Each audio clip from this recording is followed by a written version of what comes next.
We'll make a start to the Community Committee meeting. Oh, maybe we won't. Do you need a minute to do? We'll just take a minute to see if we can restore the screen. It's good.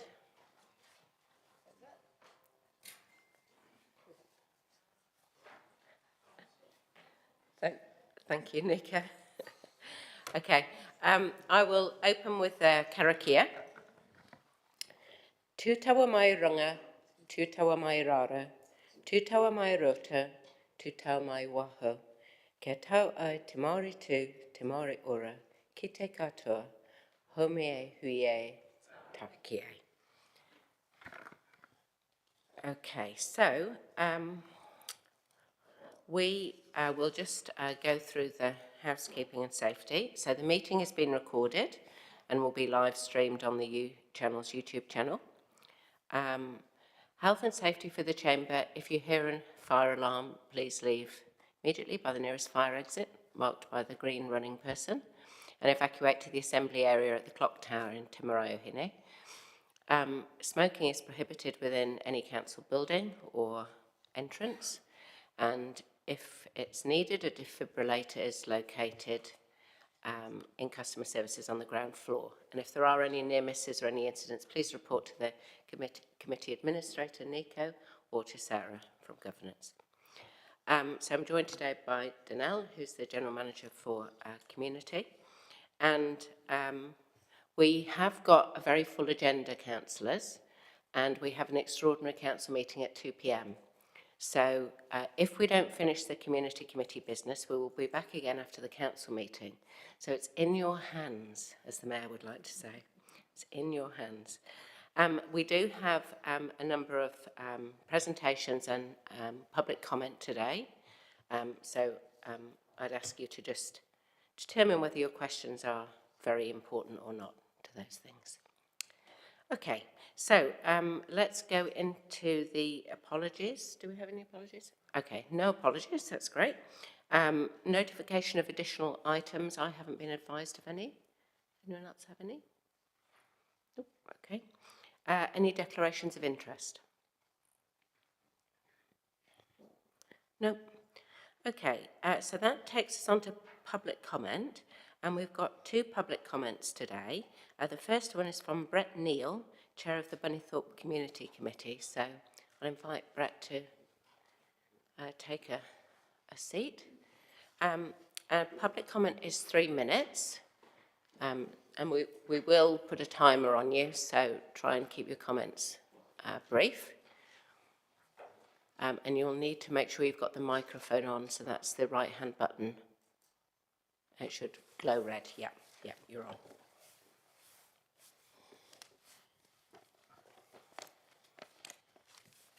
Hi everyone, my name is Brett Neal. Sitting beside me is Bill Evans, who's a committee member on the Greater Bunnythorpe Community. I'm currently chairperson of the Greater Bunnythorpe Community Incorporated. I'm here today to speak in support of the Bunnythorpe Community Plan. This community plan was developed in 2024 to 2025 by Palmerston North City Council in partnership with the Greater Bunnythorpe Committee, plus we had input from the Greater Bunnythorpe community. We wish to express our huge thanks to Hilary Webb for her passion and amazing amount of work she has put into helping us put together this community plan. How the community plan was developed. When developing the community plan, we used a mail out, we ran a survey, we had workshops, we used a focus group, we also had PNCC staff working out of a marquee at a recent market day.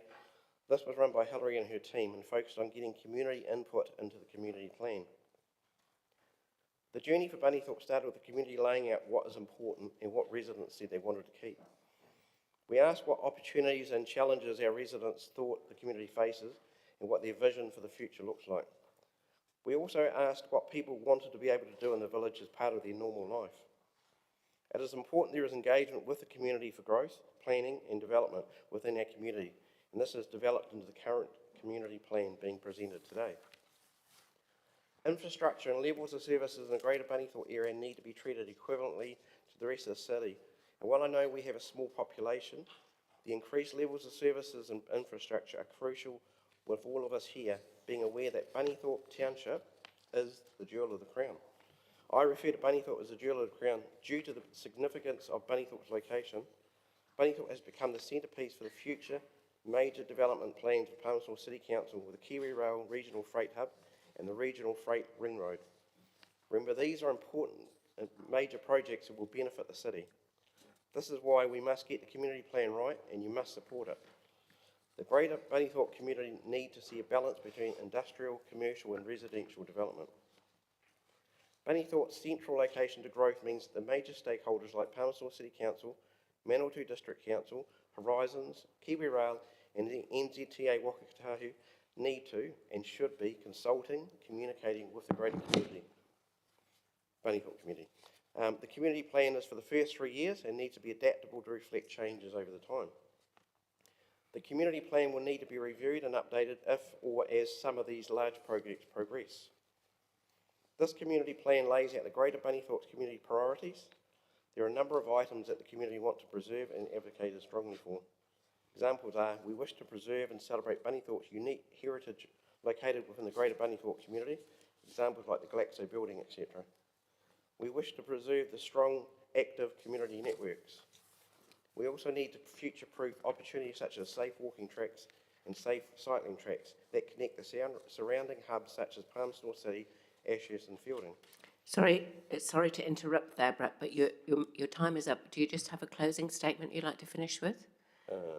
If you have something written, you're welcome to circulate it to committee members later. Summarising what the plan is, basically for any journey we have to make a plan, we have to make a destination, and we have to focus on stages as we go through it. So obviously the community plan will come up with when Hillary presents it. But I'd just like to, at the end of the say, the Greater Bunnythorpe community would like to take this opportunity to thank Palmerston City Council Pat Hancock for his dedication and support he has given to the Bunnythorpe community, and it's been amazing. We really, really appreciate it. Whoever gets allocated this role has some very big shoes to fill.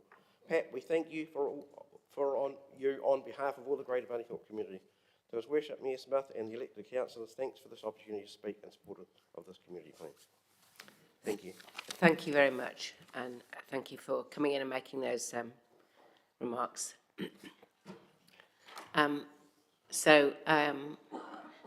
Councillors, we will, I'll move the recommendation that we receive the public comments for information. Oh no, we'll just do this now. And seconded for Councillor Hancock, and we'll vote on that.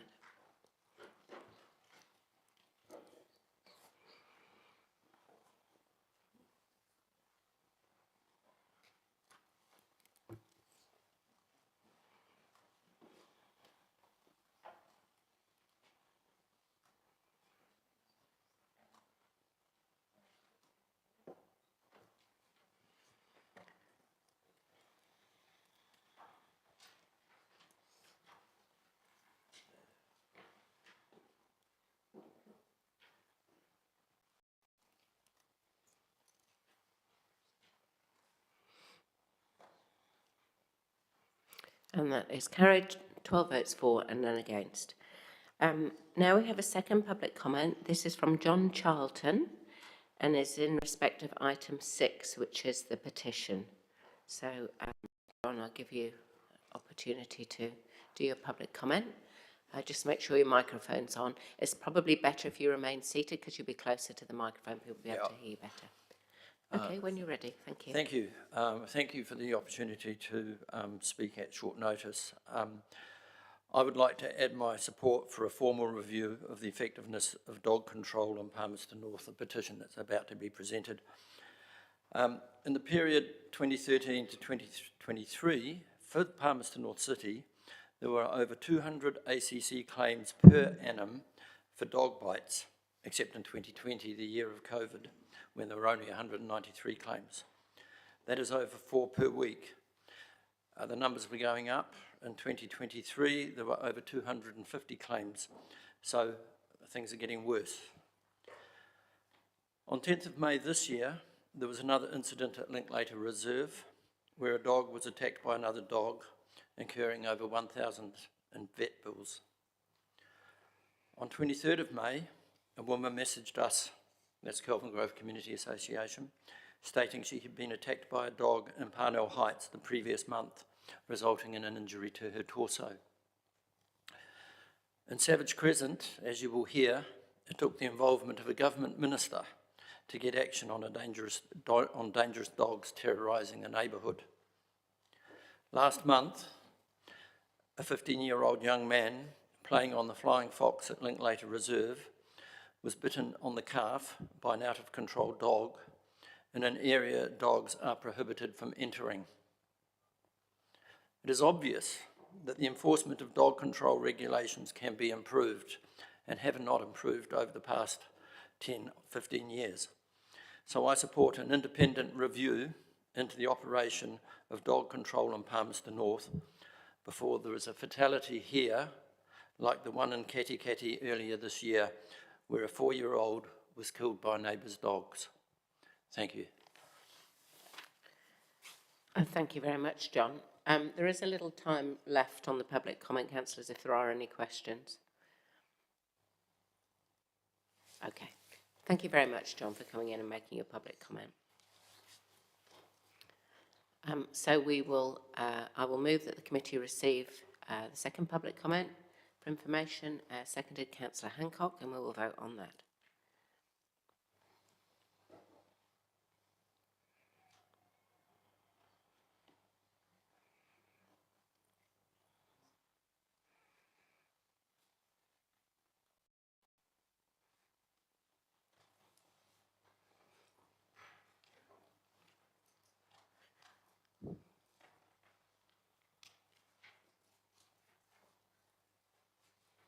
And that is carried, 12 votes for and none against. Thank you. Okay, so that brings us on to item 6, which is a petition presented by Kat Dixon. So, Kat, you have up to 10 minutes to do your presentation, and then I'll open up to questions from councillors if there are any. Okay, you don't have to use the 10 minutes, but just I will be using the 10 minutes and I'll be speaking quite fast because I've got a lot to say. Okay, just make sure that you're directly in front of the microphone. The table leg's rather in the way, but I can, okay. You move the microphone over if that's fine. easier. Okay. Okay, when you're ready, thank you. Good morning, everyone. Firstly, and importantly, I'd like to thank Lou very much for his assistance so I could be here today, because it was very difficult to get this petition on the council agenda. I know that dog control is fraught, but animals are being mauled, people are being mauled, and the public have completely lost faith in the council's management of this. Having to battle to get the council to place this on the agenda at the outset indicates an avoidance of this dire issue. It's not fronting up to this problem, and it shows unwillingness to support the community. But I'm here now to address this matter that affects not only our beloved pets, but also the safety and wellbeing of our community, the enforcement of the Dog Control Act, and the overall performance of our council's animal management team. As you may know, the purpose of the Dog Control Act is to promote responsible dog ownership, reduce harm to people and animals, and ensure that communities are safe and enjoyable places for all residents.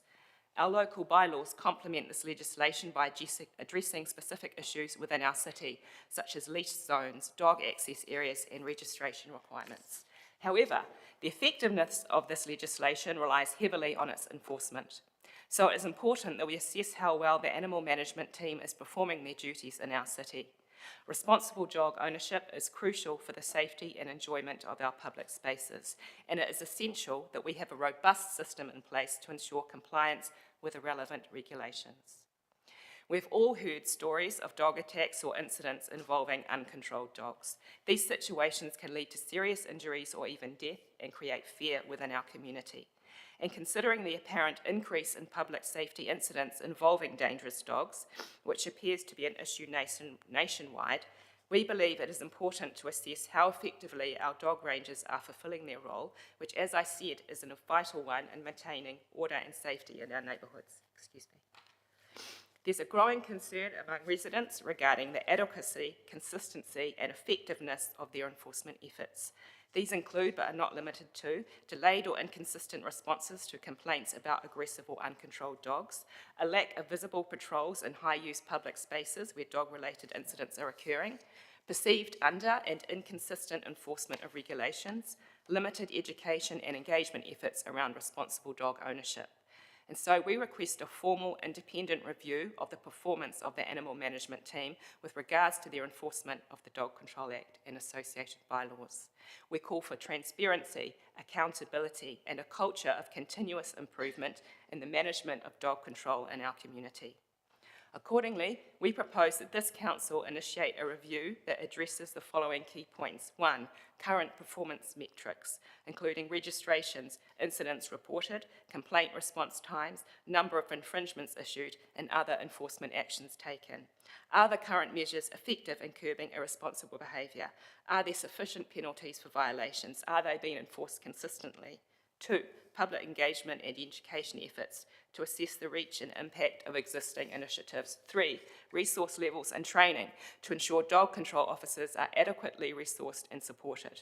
I note here section 11.2 of the Dog Control Act. You can look up the exact wording, but essentially it says the council cannot employ individuals unqualified for the role. 4, community satisfaction, including the collection of feedback from residents, especially in areas where dog-related issues are frequent. A transparent system for reporting concerns and providing feedback on the performance of animal management will ensure that collective experiences and insights are considered. 5, comparative benchmarking. How do our enforcement practices and outcomes compare with similar councils? This review would provide council and the community with a clear picture of how well our current systems are working and what improvements might be needed. It also offers an opportunity to strengthen public trust and ensure residents, dog owners and non-dog owners alike, feel safe and supported. Our neighbourhood has been held hostage over the last 18 odd months by 2 dangerous dogs. The situation finally came to an end only a few weeks ago, but only thanks to the Associate Minister for Housing stepping in and telling Kainga Ora to sort it out. It certainly wasn't thanks to animal management, despite them having been provided with plentiful opportunities and sufficient evidence. And I can say that with some certainty, as I have an enforcement background myself. According to the animal management team, it takes its responsibility for public safety very seriously, and they are committed to ensuring that their regulatory actions are consistently applied in accordance with their obligations under the Act, unquote.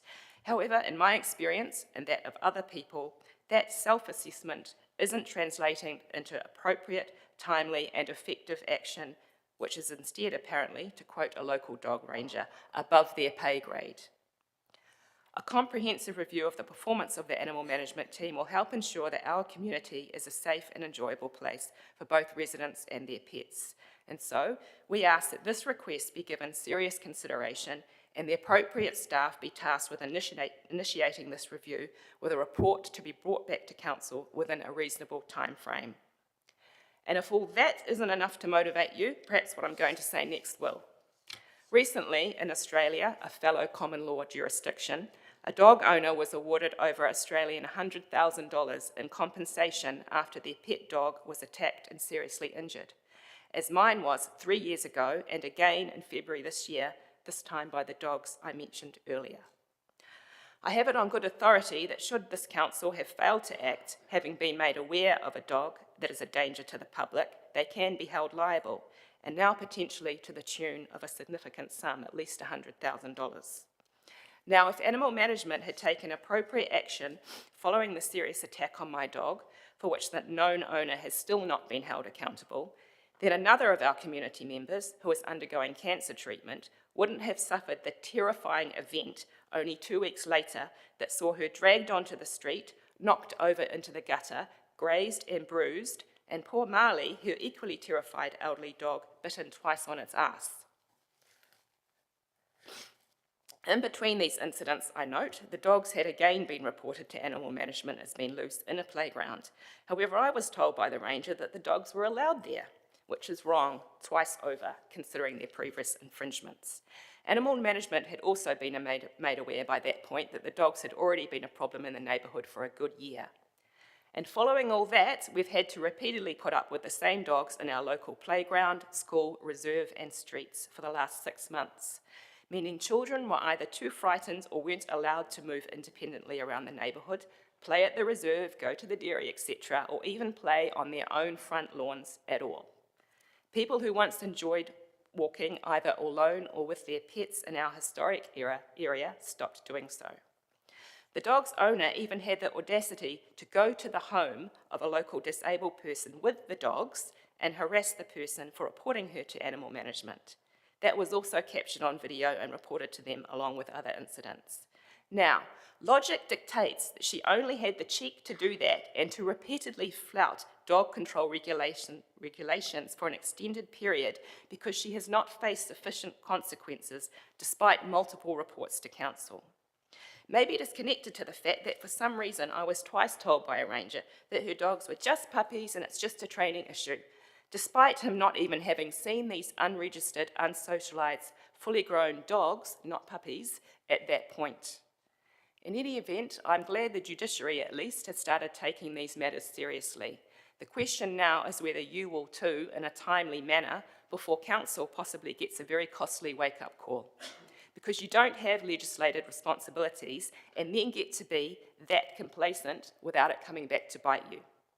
The Dog Control Act already has plenty of teeth, so use it.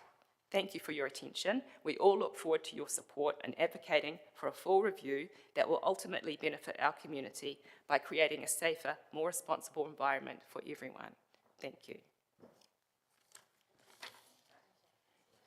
Thank you, Kat, for your presentation. I do have some questions, and other councillors have questions as well. The first one is, you mentioned that it was difficult to get the petition on the council agenda. Can you explain what you mean by that? Because I just got one request to accept your petition and it was accepted straight away. So where do you think the block came in? From your chief exec, from what I understand, I really can't explain it. I never got a full, comprehensive answer as to why it was being delayed. Lou might be able to explain more. He was sort of the Lou isn't conduit. able to speak just at the Right. moment, so... Well, perhaps afterwards you might like to ask Lou what was going on, because I certainly never got to the bottom of it. So was there a delay in getting it to a Yes, council agenda? yes, there Were you was. specifically told it couldn't be presented? Yes. Okay, and who told And I'm you wondering that? why the tail's wagging the dog here, excuse the pun. Yeah. Why is the council staff dictating what petitions come on your agenda? So was it a staff member that told you that you couldn't present the petition? Indirectly, yes. Indirectly? Yeah, via Lou, who was communicating with me, helping me to get it on the agenda. Okay. Now, in terms of the petition itself, have we got the correct wording of the petition in our papers? It says, petition to Palmerston North City Council requesting a review of the operations and performance of the animal management team with respect to nuisance dogs and more substantive enforcement of the Dog Control Act 1996. Mm-hmm. Is that the correct wording? Yes. Okay, so when you were talking, you said that you wanted a formal independent review, and you listed, I quickly took a note of at least 4 different areas that you wanted covered. So is that, I guess, is that additional to what you've got in the petition, or? That's a suggestion about what you might like to include in it for it to be a worthwhile thing to do, I suppose. Okay, and what about the difference between a staff review, which I think you mentioned at one point in your statement, and a formal independent review? One will cost more than the other, Yes. but I feel from my experience it will need to be independent to be worthwhile. Okay, so the people who've signed your petition, they signed the statement that is in our papers, is that correct? The petition, yes. Yeah. Yes. Okay. And then you talked about the metrics and reporting on current performance and so on. Are you aware of the annual dog control report that's published every year by council? Which you have to do under the legislation, yes. Yes. So you are aware of that report? Yes. Yeah. The quality of that information is a different issue. So you don't think that report gives you the metrics that you listed in your list of things that you wanted us to do? No, I suspect it doesn't. Okay. Right, we'll move on to questions. Councillor Finlay. Thank you, Madam Chair. Yeah, Kathy, you said something about a minister being involved and the dogs are gone. Could you expand on that, please? Well, we weren't having any luck with local enforcement, so I made a complaint via the various ministers' office, the relevant ministers' offices, to ask if we could have some support resolving this issue. And in a nutshell, that happened. And the dogs are gone now. They're gone, just a Okay. couple of weeks ago, yeah. Okay, thank you.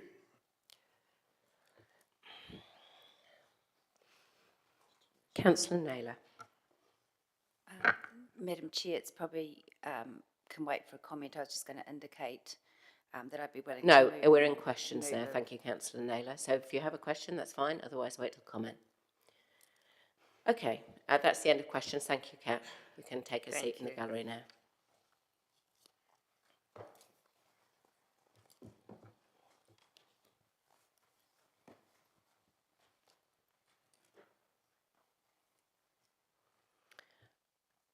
I'm happy to move that we receive the petition for information, and I have an additional recommendation which has been seconded by Councillor Hancock, which we'll get up on the screen. Now, my recommendation was formed based on the papers. Sorry, can we put that up, please? Thank you. And it's that the Chief Executive investigate the concerns raised by petitioners about animal management and enforcement of the Dog Control Act and respond to them directly. You know, having heard the verbal presentation, I can see that this won't entirely meet the concerns of the petitioners.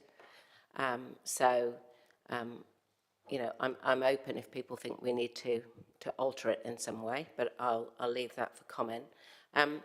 The other thing is, I would just remind you before you make comment that under the Code of Conduct,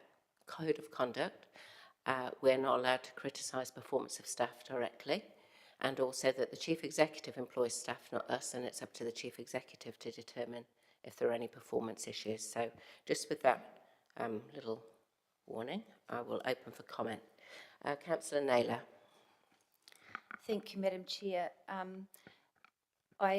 I do appreciate hearing this feedback from the community in the form of the petition, and I believe that safety is extremely important for our community. So I would want to respond to it and perhaps go a little bit further than what you've suggested in the second recommendation. I had formulated a recommendation that the CE report back on the scope of a review of the effectiveness of the animal management services.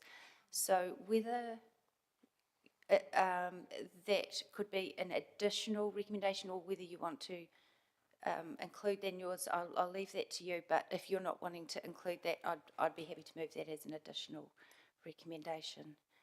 I support Sorry, could you just repeat it again so I can just... I do support the second recommendation in terms of asking the Chief Executive to investigate the concerns raised. This does go a step further. It's that the CE report back on the scope of a review of the effectiveness of the animal management services. So it is really asking... I think we could take that as an additional recommendation, because I think that is something different. Mine was about addressing the direct concerns that were raised. Yeah. Yours is about scoping a review of the effectiveness. And I think they're different things. Yours is more general. So I'm happy to take that as an additional recommendation, if you like. I'll indicate... Do you have a seconder? Yes, Councillor McAleese. Okay. Second that. And if you could just give that to the admin staff. Thank you. Anyone else wishing to comment?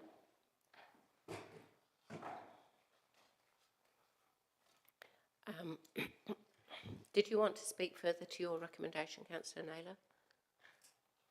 I think it's fairly self-explanatory, but the reason for asking a report back on the scope is that then council does get a clear idea about what that review looks like before it goes ahead. So it just, I know it provides, it adds in another step, but I think it's important that we are clear about what we're asking for and what that looks like, if whatever that review is, that it does cover what the committee or council want it to cover. Okay, thank you for that. I'll take comment on all or any of the recommendations. Councillor Wood. Thank you, Madam Chair. I just thought it would be worth not leaving it unsaid to thank the petitioners for coming in and making what I believe was a very compelling and reasonable case, given the situation you've been in. I've taken note of the 5 areas of particular concern of what a review could look at, and I think they're all very sensible in terms of what we could look at, particularly around community satisfaction, comparative benchmarking, current performance metrics. It would all be useful information to hear from an independent body to make sure that we can have confidence ourselves as councillors in the system, but also that the public can have confidence in it. So thank you for, I guess it would have been very easy to come in here and just be upset and angry and blame the council, and I really appreciate you coming in and being constructive about what we could do to fix it. I think that's a really positive approach, and I apologise for what you've been through, and I thank you for coming and making that presentation. So I support all three. Thank you. Councillor Bowen. Thank you, Madam Chair, and thanks to Kath and the petitioners for bringing this forward. I have a question about 3, if I could, through you, Madam Chair. And maybe have some questions about how 2 and 3 work together. But if the Chief Executive is reporting back on the scope of the review, is the Chief Executive seeking authority to go ahead with the review? Or is this a report that comes back? What's the point of the report, I suppose, is my question. For you, Madam. Councillor Naylor, would you like to respond to that? The point of the review is to tell us as elect members whether the animal management services are currently effective to our... Sorry, no, that wasn't my question. My question was, what's the point of a report back on the scope of a review? The report back on the scope is that we are confident that it includes everything we want it to include. So that's for council to approve the scope of a review. Yeah. I think that's slightly different than what's, well, that's my interpretation. I'm open if you think it should be clearer or changed. Okay, at this stage, I think Councillor Naylor's responded to your question. You have the option of amending or making comment. I wonder if the mover might amend to clarify that the Chief Executive is reporting back for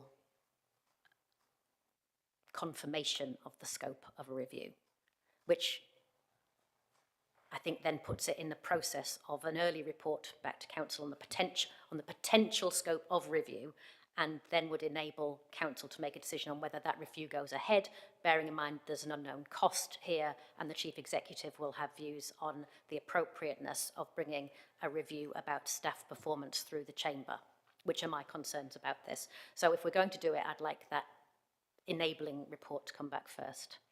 I'll just take a comment from the CE on the wording of the amendment.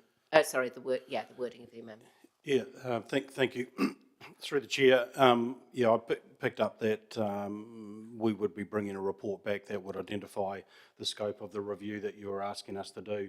It would include the costs associated with that. We can certainly separate any other issues into part 2 of a report if we needed to in that as well. But initially, just bringing the scope back for you to consider about whether or not you want to do any more. Thank you, that's really helpful. So I don't think we need to clarify beyond that. Okay, Councillor Hancock. Yeah, thanks, Madam Chair. And similarly, I just have some concerns about the wording of the recommendation 3. I just really want to understand whether or not the scope of the review is actually an internal review or is it an external review, which of course will have some significant cost implications. Over to the CE. Through the chair, that will be your decision about whether or not you want it to be done independently. Obviously, there's a cost associated with that. We'll make some estimates in the report that would come back about what the cost might be associated with doing that work. So just on that, Madam Chair, I won't support that until such time as we've got some clarity around that. It's just another layer of cost. Thank you. Councillor Barrett. Thank you, Madam Chair. Firstly, a question for Councillor Naylor, if I might as well. Just exploring recommendation 3, would you be comfortable if we actually asked the Chief Executive for a draft terms of reference around a review? Because I think that's a more inclusive and one step into a review rather than a scope which could potentially turn into a subsequent, etc.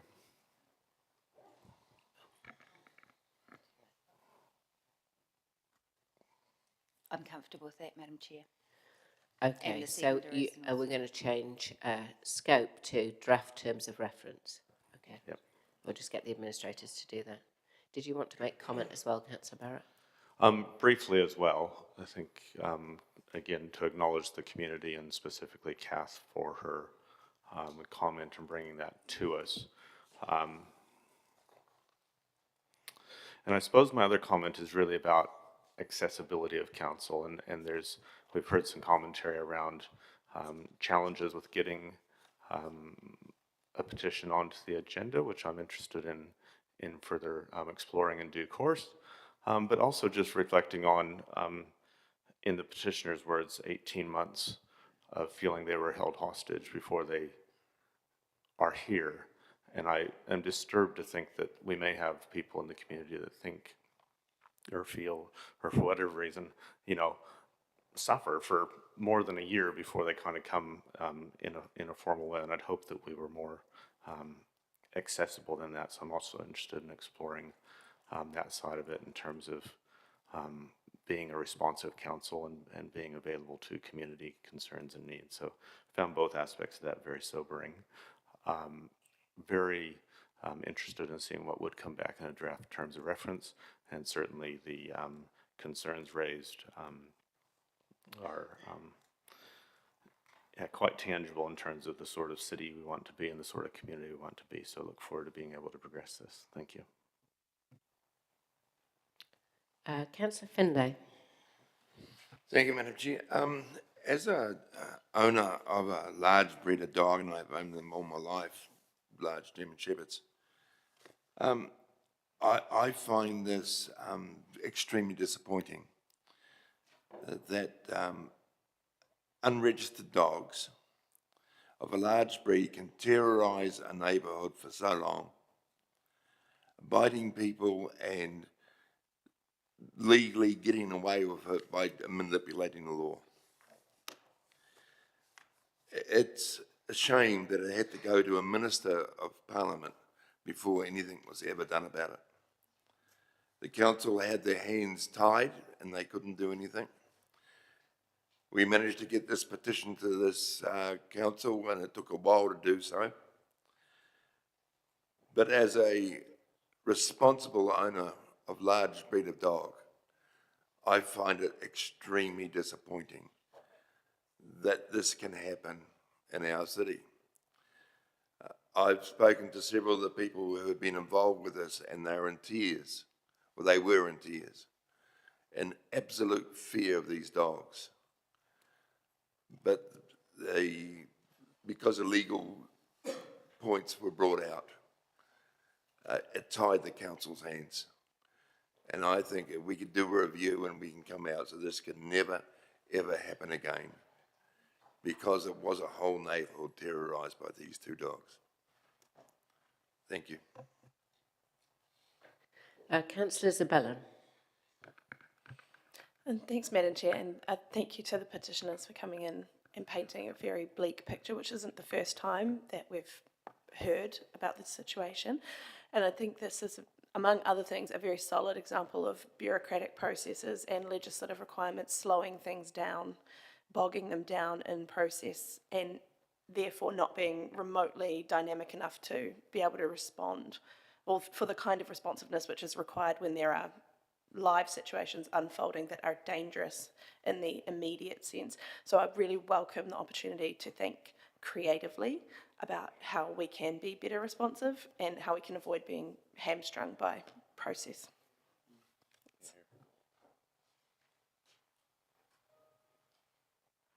Councillor Naylor, you wanting a right of reply on your amendment? Okay. Thank you, Madam Chair. Just to pick up on the point that was raised by Councillor Hancock about not supporting this because he doesn't know the cost. Just want to clarify that this is one of the reasons that this will be a two-step process, and that what this is asking for is a report back, and that the Chief Executive has clarified that that information will be in the report back, so that we're well informed about what we're proceeding with. And as someone who has indicated a strong level of concern for safety for our community, I'd really urge him and all of us to consider that. We've heard some terrible outcomes for people in our community from some dog attacks in recent times, and I think we should be responsible to responding appropriately to that. I do not want anything like what happened in Katikati happen in Palmerston North. So for me, this is a step to do the right thing, to address very real issues that have been raised today. Thanks, Councillor Naylor. Just to respond to my own additional recommendation, I think there's two levels of response that we're looking for here.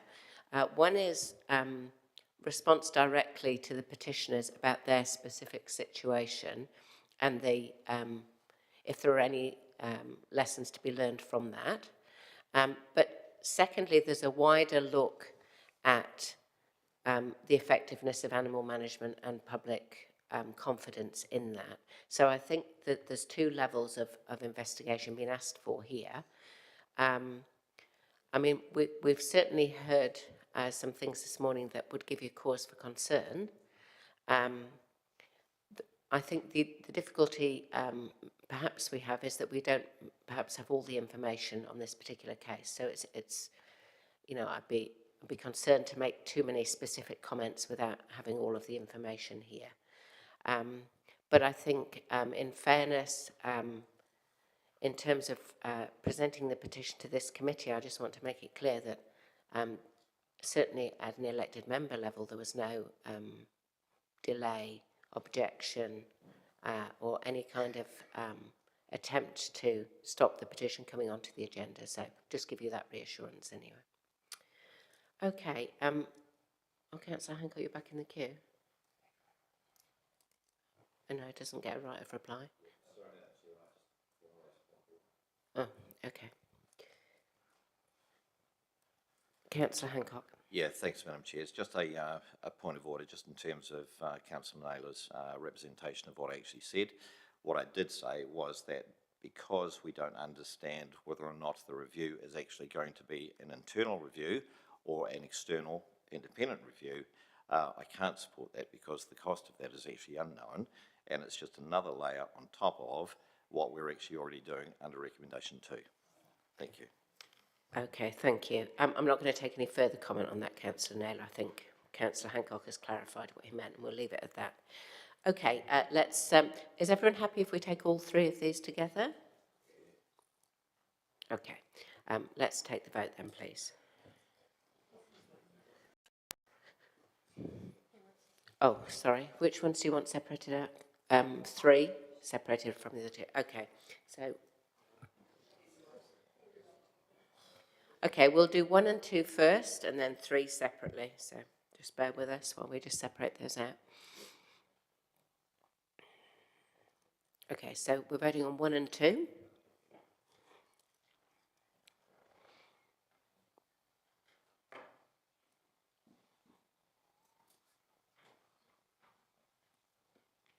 And that is carried, 12 votes for and none against. And now we will take the vote on recommendation 3.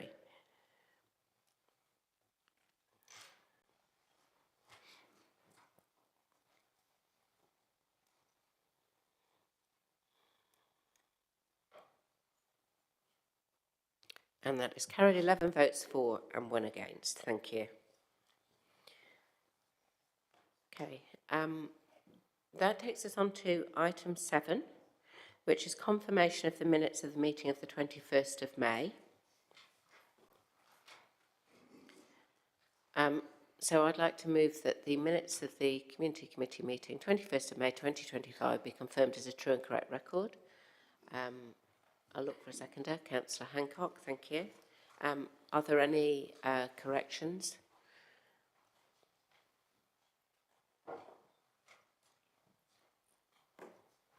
No. Okay, well then we will take the vote, please.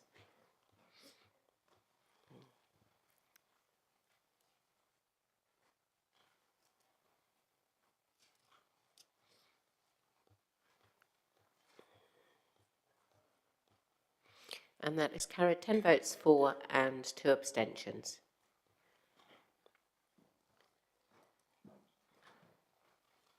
Okay, so next item is item 8, the Bunnythorpe Community Plan. So I'll invite Hilary Webb and Johnny Ferguson Pye to present that to us. And I think you've got a PowerPoint, is that right? Yeah, okay, we'll just get that sorted for you.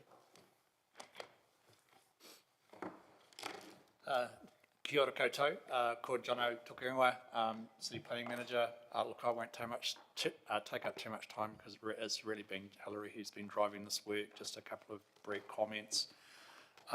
Look, from my point of view, it's been really pleasing that the development of the Bunnythorpe Community Plan with the community out at Bunnythorpe has strengthened the relationship between council and the community out there.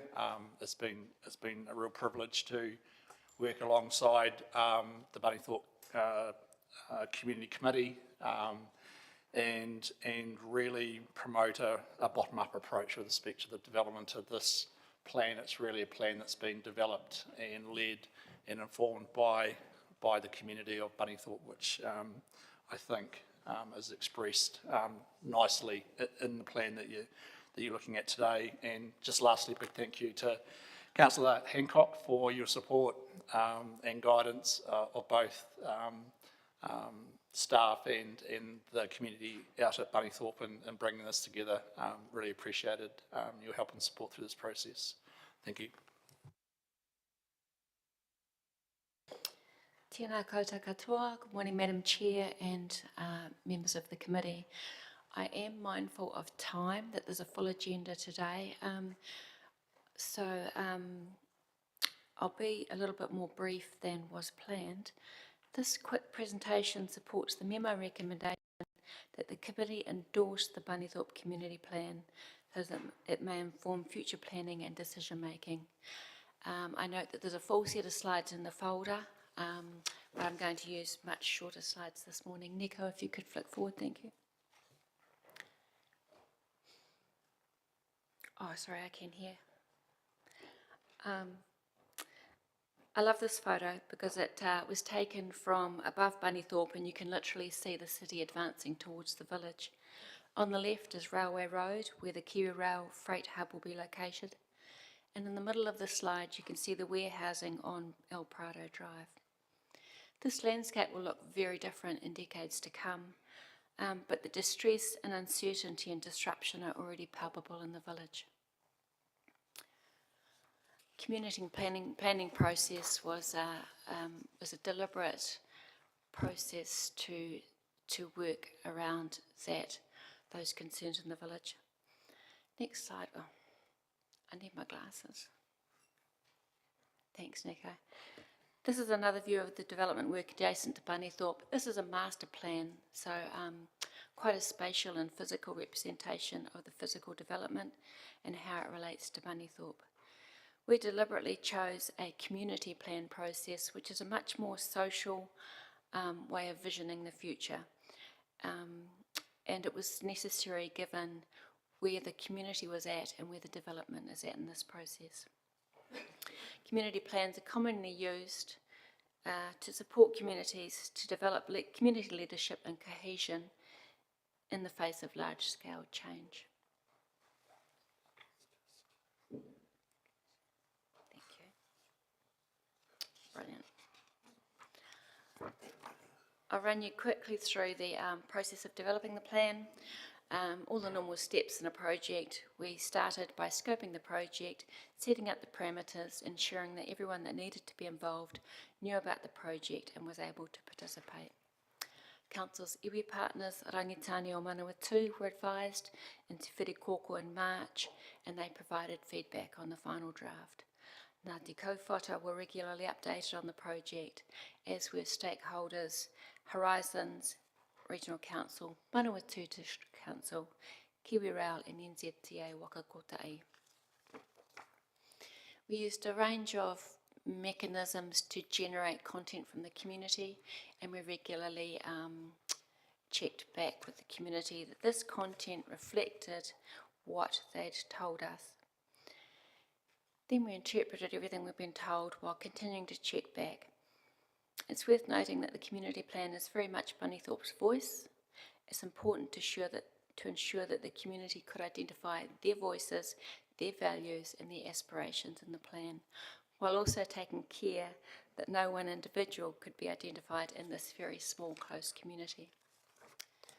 What's in the plan? The bottom line really is the community's determination of what makes Bunnythorpe a great place to live and work and grow up. These 4 things we can use to inform, for instance, the Ring Road business case, indicative business case, and also for the future development strategy work that is underway.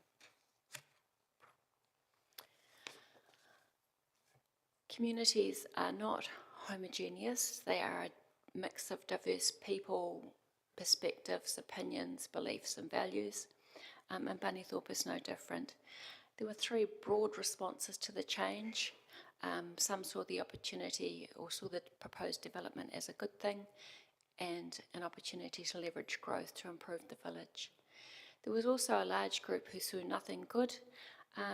Understanding these negative perceptions is really important because we now have a much more clear idea of the concerns, and that improves our ability to address these in our ongoing work. There was also a challenge to council to be honest and accountable, not only council but also stakeholders in ongoing work. The final part of the community plan is a collection of 41 actions that the community can lead with support from council, grouped into broad themes and ranked in importance by the community. I guess the key thing to point to in this summary or this presentation of the project was the value of a community plan and the emphasis on the social aspects of planning to focus on the values and identities and aspirations of the community. And because of that, there have been some intangible benefits that I think will last well into the future. The relationship between council and the community is now much better than it has been. There's greater awareness of the money that council spends in the community on infrastructure. There's more confidence in terms of the community leadership and their ability to come together behind the Greater Bunnythorpe Community Committee as a representative of the community. This work isn't finished, it's ongoing, and I look forward to being able to update you on the reviews, on the monitoring and review of the plan in the future. In closing, I'd like to acknowledge Councillor Pat Hancock for his support of the Bunnythorpe community and the community plan process. It's been a privilege to observe Pat in his work and to have worked alongside both Pat and the community on this, the Bunnythorpe community plan. It's been a pleasure serving with you. Thank you.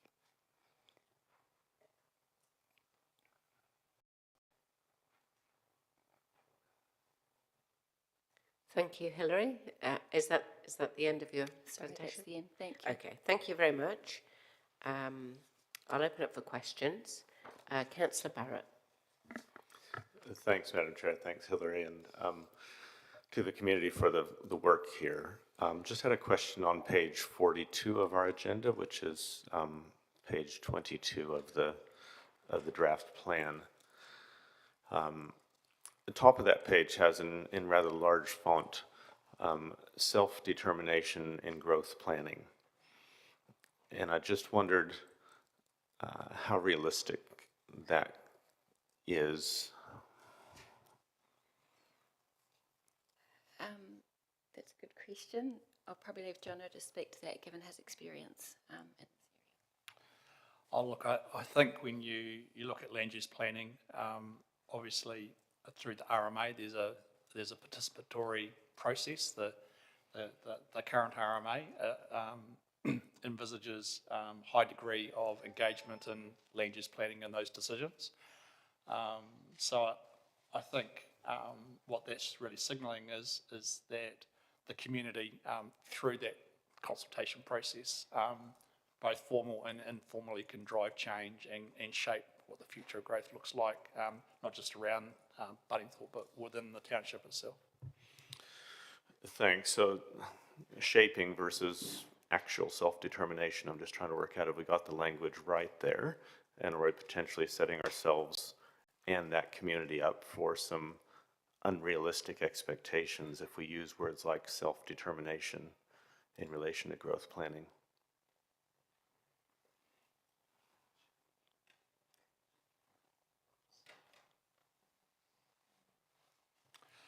Councillor, look, if you felt that phrase was not appropriate, we certainly could go back and relook at that, but that would be, that would involve us going back to the Bunningthorpe community and having that conversation about that particular matter, if that's what councillors would like us to do. Thank you. Councillor Zabellan. Thank you, Morena Korua. Sent a couple of questions about the aspirations. On page 38, there's a reference to the civil defence, aspiration for a civil defence hub to be established with a plan for natural hazards. And the comment there is that our emergency management team is currently preparing to work with communities to develop plans for disaster responses. Is there not anything in place for Bunnythorpe at present in terms of civil defence or emergency management? I think that is probably a question for the GM that looks after that area. I don't have any knowledge of that particular issue, sorry. Cool. I can follow that up later. I think we might have to get staff to get back to you on that, Councillor. That's great, thank you. And then I just had another one about, there's a couple of aspirations in there for linked green spaces, cycleways, walkways, and improved play areas. And the responsibility there, it says it would be a community-led exercise. I'm just wondering why provision of green spaces or playgrounds would be community-led rather than council-led or council-provided. There's quite a bit in that question, and I guess it depends on whether it's green space, play, or what the specific project is. The intention of the community plan was to, I guess, lay out what the community wanted, and then it's for council staff to determine how that relates to the assessments and the planning that we do and the provision of those services. Does that answer your question? Yeah, sort of. I guess so. So for green space or for parks and reserves, for instance, we have asset management plan which sets out when things are going to be invested in and upgraded. So I'm just wondering if if it's a community-led aspect, are we absolving ourselves of responsibility for providing those things? No, I don't think we are. I think it's just signalling that the Bunnythorpe community want to be highly engaged and us working alongside staff to provide those services rather than us telling the Bunnythorpe community exactly what we're going to provide. I think it's quite clear that through this plan, the Bunnythorpe community has said we want staff and council to work alongside us rather than being told what to do. Right. So that's okay. Cool. Thanks. So that's more about the nature of what would be provided, and then council would work as a partner to deliver that. Correct. Great, thank you. Just one more. On page 44, it says PNCC is responsible for stormwater management in the village. Obviously, with recent developments, that situation would change. Is it worth mentioning that those services would be planned and delivered by a different entity in the near future within the scope of this timeframe of this plan?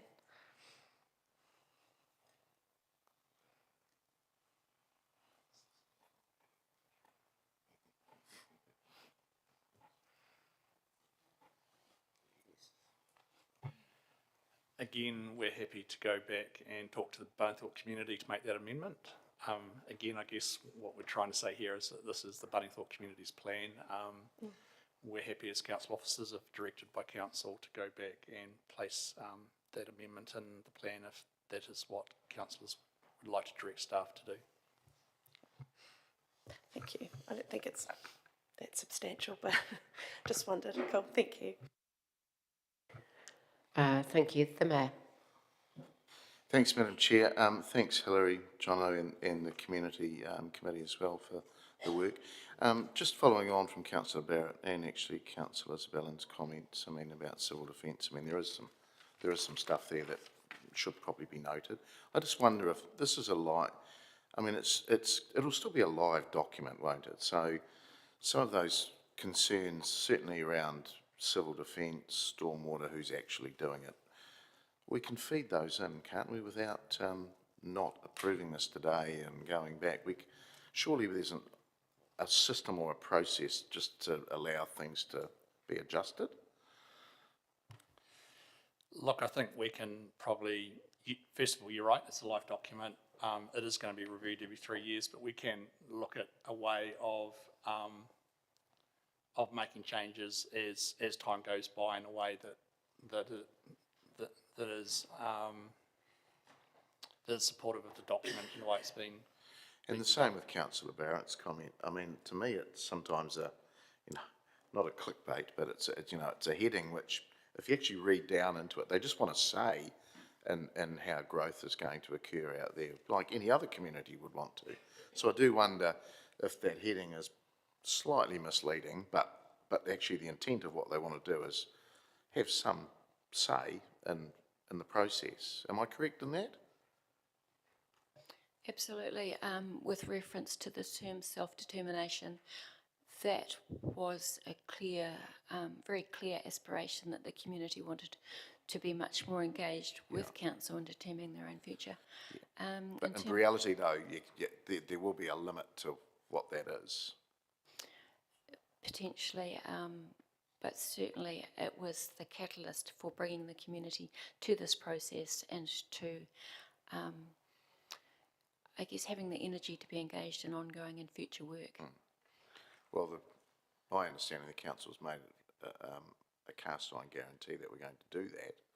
So I'm just thinking, do we leave this lie this on the table to change a word, or do we just approve it and just say to the officers, look, talk to the community and make it a live document and version 1.2 comes back? We're happy to take that direction from you. Thank you. Yeah, okay. All right. Sorry, Mr. Mayor, the GM just make a comment about I was going to point suggest about the point that you just raised. Minor amendment, minor amendments. You need to put your card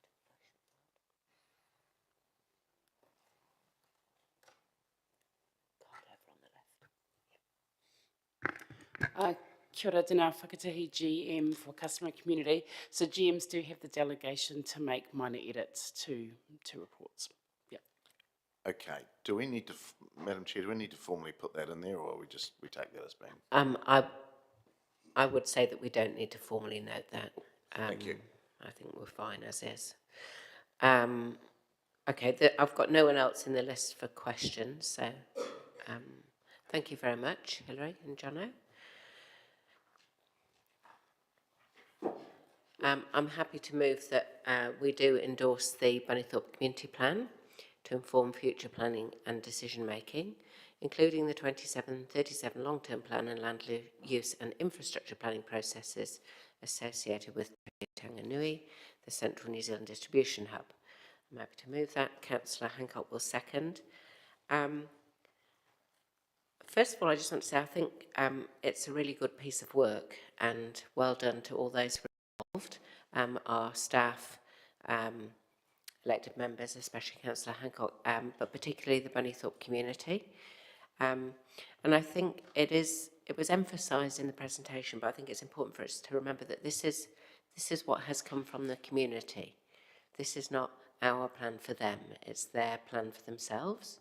And I think that that's a very important distinction.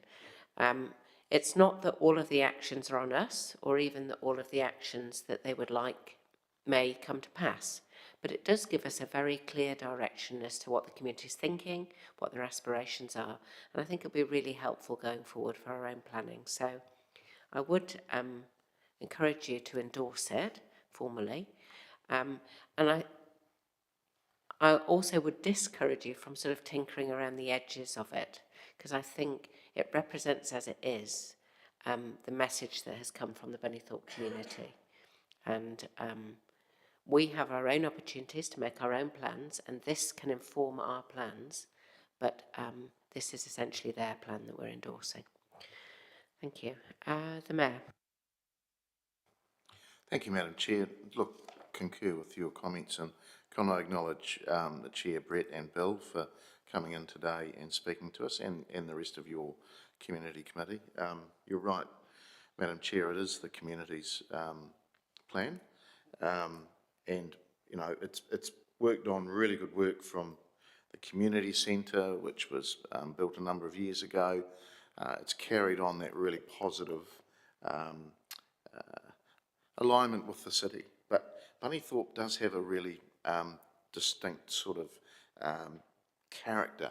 And if you read page 51 of our papers, you just can see, you know, the history there, and it's they're proud of their history. You know, the Glaxos, the Transpowers, or the New Zealand Electricity Department, and everything else. It really has helped shape that community, the rural hinterland, the school, and everything else.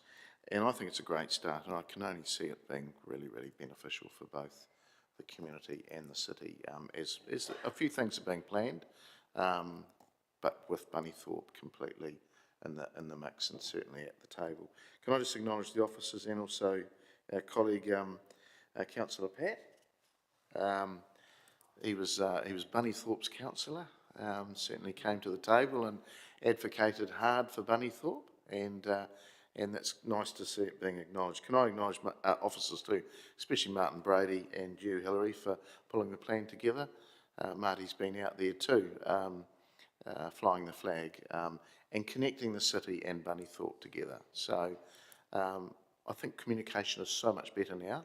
Wasn't always that way, because there was sort of, I suppose, not a lack of communication, but different versions of what was said on both sides. So I think it's really good that we're now on the same page and we're working together. So well done. It can only be good. Thank you.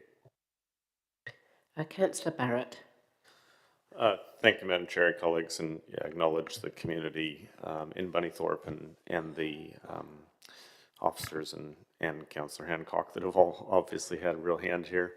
And just great to see this come through. I obviously from questions did have some concerns around realism within the plan. I do think we need to be realistic about what we do or don't mean around words like self-determination in relation to growth planning. A plan does need to be realistic, but I'm appreciative of the mayor for finding a way to encourage some thinking about how that's articulated in the plan, and would certainly rather have the plan active now rather than wait around for another round of wordsmithing. So that's really promising. The main thing I wanted to comment on is just the real value I see in this, because a lot of this sprung out of the representation review, a desire for a community board. And I think what we have here is something that's a lot more of a fluid and dynamic and agile structure, and that's exactly what a community deserves. You know, we think about the kind of lockstep kind of stuff that used to happen through ward committees, and you know, the potential that might come through something that's much more bureaucratic like a community board. I think this is a great model for how we can actually work effectively in terms of place-based planning and responding to needs, and working with community and making sure that community is as empowered as possible.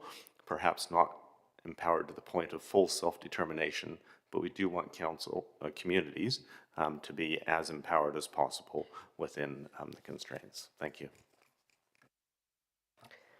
Councillor Mickelad. Thank you, Madam Chair. I agree with all the speakers that have actually spoken around us. I'm happy to support the recommendation before us because I believe that the community plan actually provides a clear statement of the community, the Bunnythorpe community's aspirations. And that communicates those aspirations very well to all the key stakeholders involved with all the development that will be taking place in the future. And also, I think this will also ensure that that council proactively engages with the community, and that they will, the plan will actually ensure that, you know, the Bunnythorpe community actually feels heard, listened to, and is accounted for. And I think what I like about this plan is the bottom-up approach that the bottom-up approach that's been employed to ensure that, you know, those views or values come from the community, as opposed to a lot of things being done to them, as opposed has been highlighted in the report by a lot of views that have been expressed by those who saw the growth as an opportunity to bring accountability and honesty to stakeholders, stakeholder engagement and with the community. And for a lot of them, they felt like a lot of things have been done to Bunnythorpe as opposed to now that the community plan is actually in place or coming to be in place. And they feel like things are being done with them as opposed to things being done on them and that sort of thing. So I'm happy to support this, and I think that this will ensure that we proactively engage with them and ensure that, they feel listened to, feel heard, and also accounted for. So on that basis, I'll be supporting this recommendation. Thank you. Councillor Hancock. Thanks, Madam Chair. I think that after today, I think everybody's going to want one of these community plans, so it's a really good step forward. I just really want to just commend the Bunnythorpe community. Bill, thanks for you and Brett coming in this morning, for their willingness to actually engage with council, and for being very proactive in terms of actually voicing the needs of the Bunnythorpe community. You guys have done an amazing job.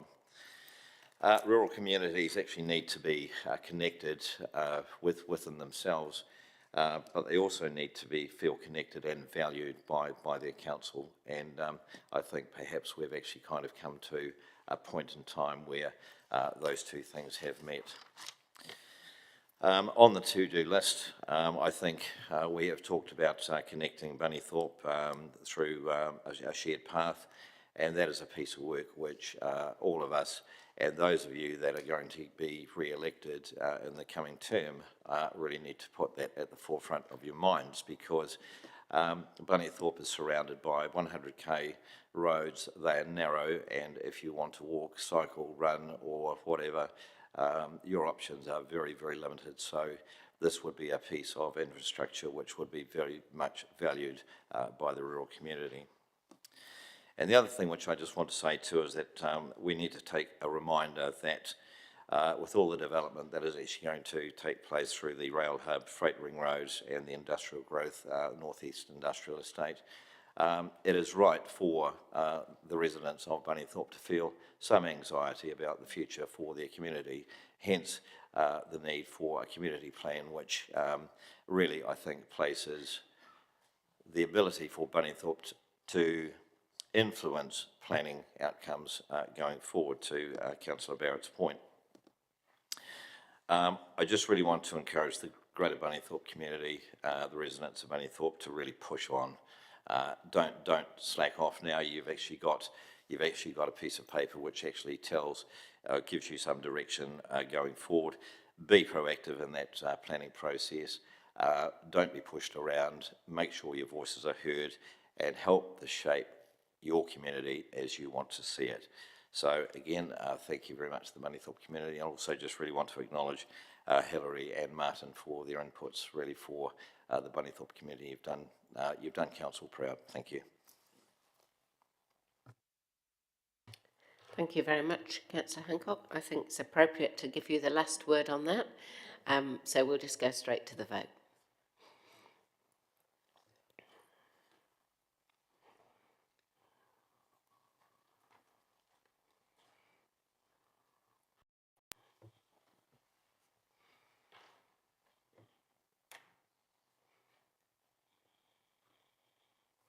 And that is carried, 12 votes for and none against. Now we're running a little ahead of schedule and the reference groups are not here yet. I'm wondering, Cameron, if you would be able to do your presentation for Manawatu Tenants Union next. Would that be okay? Thank you. So we'll move to item 12, councillors.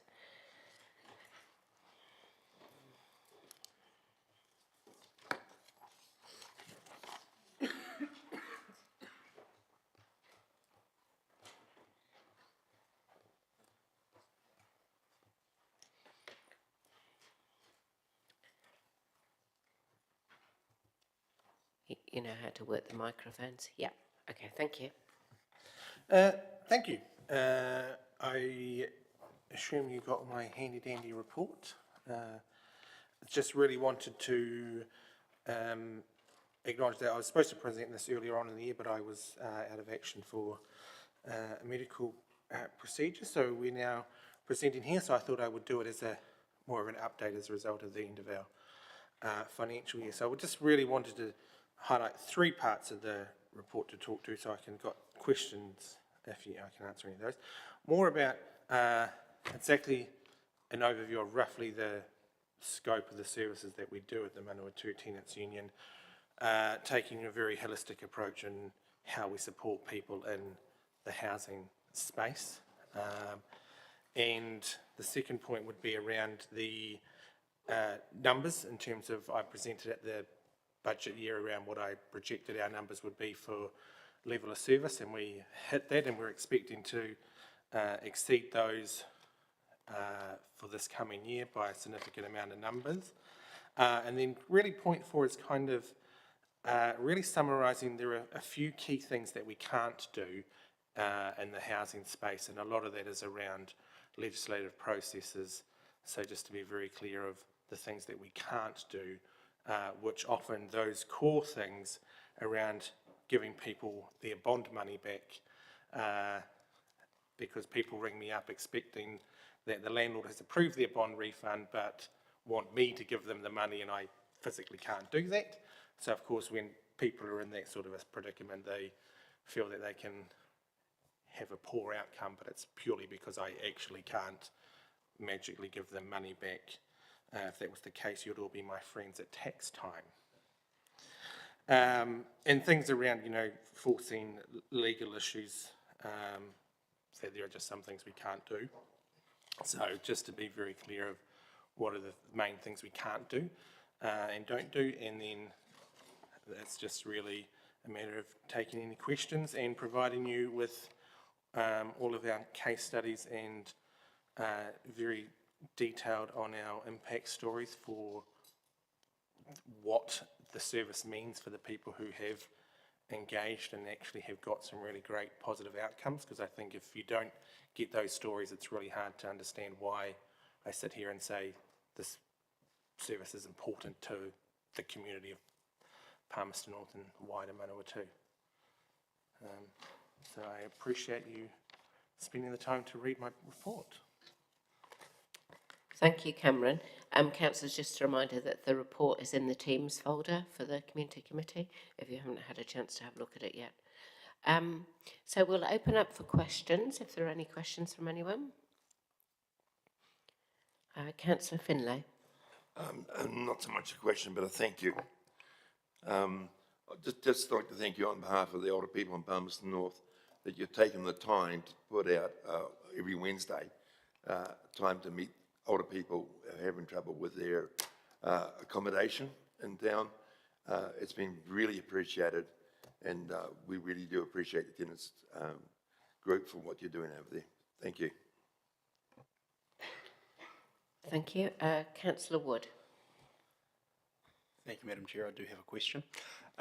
Apologies, Cam. Sometimes reports are in our papers, sometimes they're not, sometimes they're online. I haven't had a chance to read all the detailed feedback on, in particular, the Flexi Fund that you've implemented.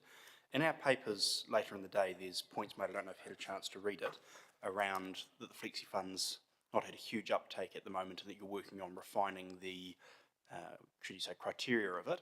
How are you finding it's working? Very well. I think we've probably had a little bit more uptake since that report, because obviously that report was to the June, and we've now starting to access it more post that. So that I think probably more of an update will come in the next report, where we can actually have time to capture a bit more of those actual more positive stories in that regards. But we have kept those stories separate because they are 2 separate reporting contracts. Great. So the Flexi Fund feedback is not in my report. I'm keeping that separate for that purpose. Thank you very much. Thank you. Just a question from me, Cam. You've highlighted in your report some of the funding pressures that MTU are under at the moment. Can you talk about if there's been any change in that since you wrote the report, and what the situation is like going forward in terms of sustainability for the organisation? Yes, we are optimistic. I'm working with the wonderful Martin Brady from the Community Development team around some other avenues for funding. So I'm optimistic that they will come to fruition, which will help a lot of that uncertainty. But again, a lot of it comes around to central government when they strip the funding from the housing space. There's just no way to really quickly fill that gap. And you're talking, for us, you know, $20,000 of funding just not being reissued or just taken away. That's a huge gap. We're fortunate enough we've had the reserves through great financial planning over the years, so we can weather it. It's more about how long. So we are actively working on other funding opportunities, at least for in the interim, to cover the increase in salaries for, you know, to match the demand. So we're hoping that should get us through, but it is still a huge challenge. And you've predicted growth in the number of tenants that come to you. How have you determined that the growth will be at that level? To be honest, I would have to provide you an answer to that after this, because I will have to go back to Daniel, who does a lot of the more in-depth data analysis, but we have graphed it out of sort of 2 or 3 different scenarios, and that's how we've kind of come to, you know, normal incline versus huge growth. So there was some methodology to it, but Daniel is probably more the expert to reply to that question than me. Okay. Well, even just to know that there was methodology, that it's not just some kind of estimate, is great. Thank you. I don't have any more questions for you, so thank you very much for your report and for presenting and answering questions. Thank you. Thank you. Okay, I will move that we receive the presentation from Manawatu Tenants Union for information and look for a seconder, Councillor Hancock, and I'll open up for any comments.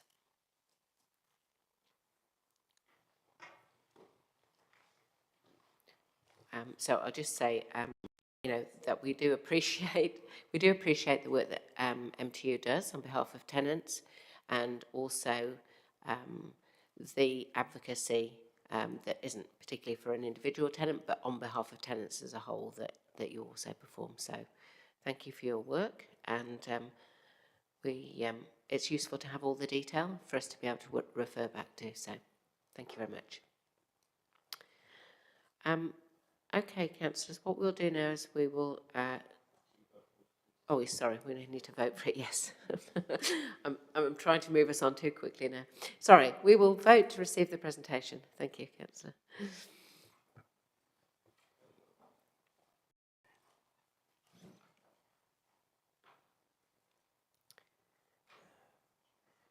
And that is carried 12 votes for and none against. Just give me a minute.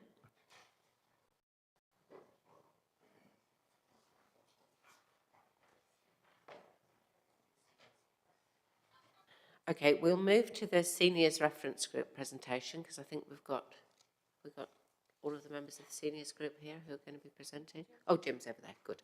Okay, we'll move to seniors reference group presentation, which is item 10. Thank you.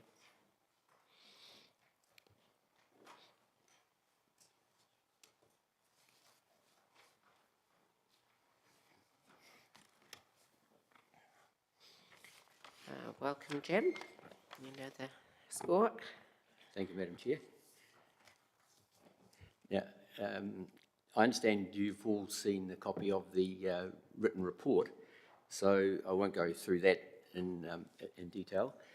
I guess just the context, the Seniors Reference Group was established 3 years ago to represent the views of the older part of our local population, and the over 60s represents about 20% of the local population, and if you look at demographic trends, that's likely to increase over time. So we're pleased that the decision was made to have a voice for the people we represent. What I'll do is just perhaps, you've seen the report, just take 3 items in there and just make a few comments about them, because we do see that they were quite important. And we made representations on them.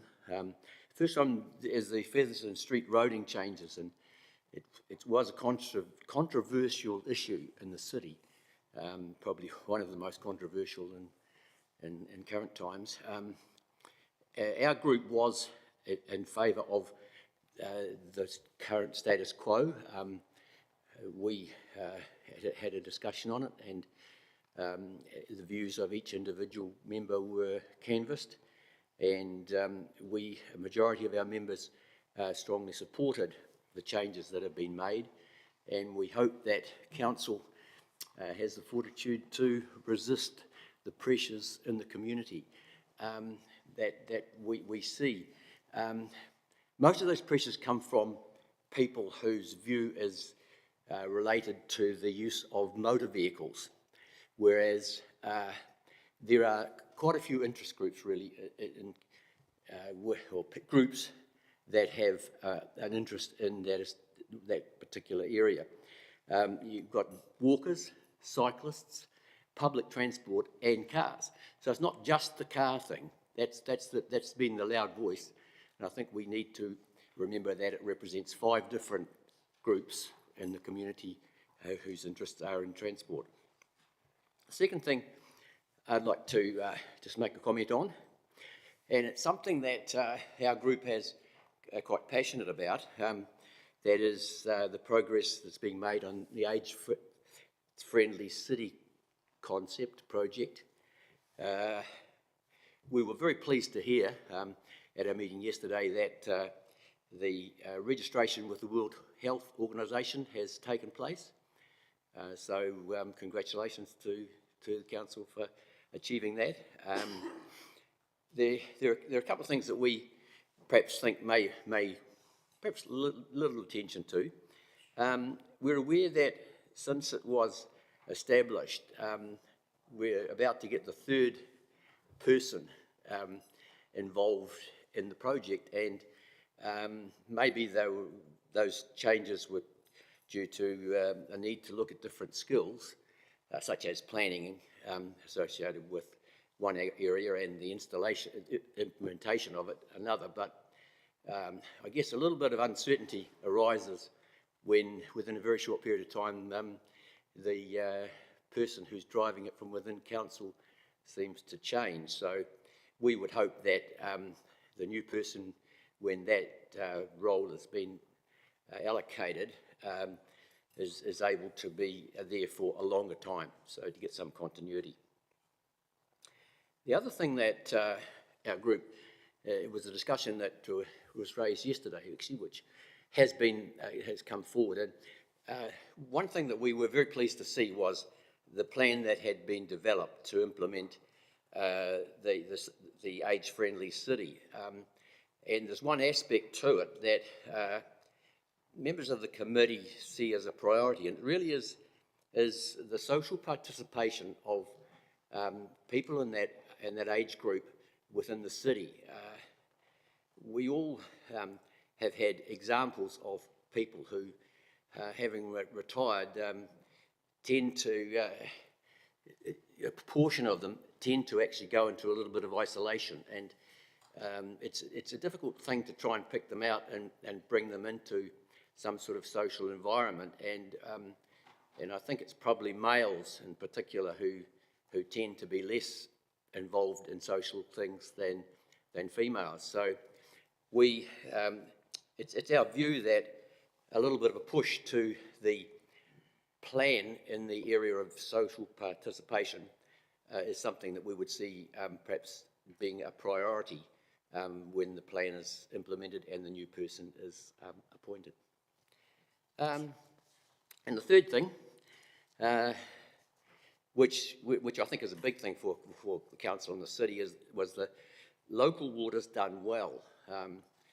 We had a separate meeting to have a look at that and made a submission in support of the council's initial proposal to have the 4 councils that are, I guess, physically united. And it was some disappointment that that didn't eventuate. That was by far the best option that we could see, seeing, you know, it was compulsory really for council because of the legislation to further that. So there's a little bit of uncertainty now that occurs, and a kind of slightly messy situation where you've got councils which are not together physically joining up, and but I guess that's something that will evolve. But I'm not quite sure what the chances are of revisiting the initial proposal. And just to, I have a feeling that one of the reasons why that didn't go forward was a little bit of a scare of the $700 million associated with our wastewater project. So whether that's something that can actually be discussed with those parties to, and some sort of compromise be reached with respect to it. But I guess our feeling is that that may have been the driver of them not, those parties not joining. So anyway, those are the three things that had to, and just to also, it's my intention to retire from the group as of yesterday with our meeting, and I would say thank you very much for the opportunity to spend the last 3 years with the group. Most enjoyable, and it's they're a great lot of people with a lot to offer the city. So that's my comments.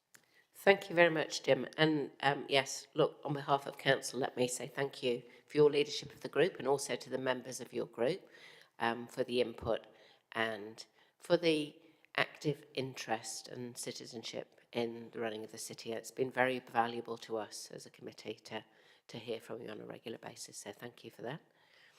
I'll open up for any questions, if there's any questions from anyone. Councillor Barrett. Thanks, Madam Chair, and thanks, Jim, and to the reference group. My question's really around the kind of community connectivity side of the reference group. Is obviously a group of 13 or 14 there, but kind of the broader connections into the community and how that's facilitated. Yeah, yes, the members of the group are all associated with networks in the city, some more than others, age-friendly, and it was interesting yesterday, just as an example of that, where we have one member who's in one of the, I guess, villages mostly for the elderly around the city, and made comments that that's a network that is available, and an example of a network that we have within the group. And in this particular case, it was a situation where that individual wanted to see find a way of communicating to members of that particular community on some of the things we discuss and some of the things that are happening in council. So I guess every individual has a network, some sort of network within the group, and that's why 13 people, it does actually amount to quite a penetration into community. Great, thank you for that, and that's heartening to know. Just looking at how the group's presented on the website, on the council website, a lovely photo of you all, and then it has the names, but there's no real invite to kind of get in touch or kind of practical way of here's our phone number, i.e. here's council's phone number. Do you think it would be helpful to have on those pages some sort of invitation that invites community to be in touch, or do you think that there's enough connectivity in the way that it already is? Do you mean get in touch with individuals on that group, or get in touch with, have a community contact within the group? I guess some way of signaling to the community that, you can get a hold of this group in some way. It might be a seniors@PNCC or something type address that would just enable a point of contact. Yeah, that could be beneficial. It's not something that exists at the present time. We rely on the individual contacts that members have as individuals. Yes, yes, it could be something that's worth exploring. Cool, thank you, Madam Chair. Thank you. Councillor Bowen. Thank you, Madam Chair. Thanks, Jim, for coming in and presenting, and thank you for your 3 years of work on our behalf there.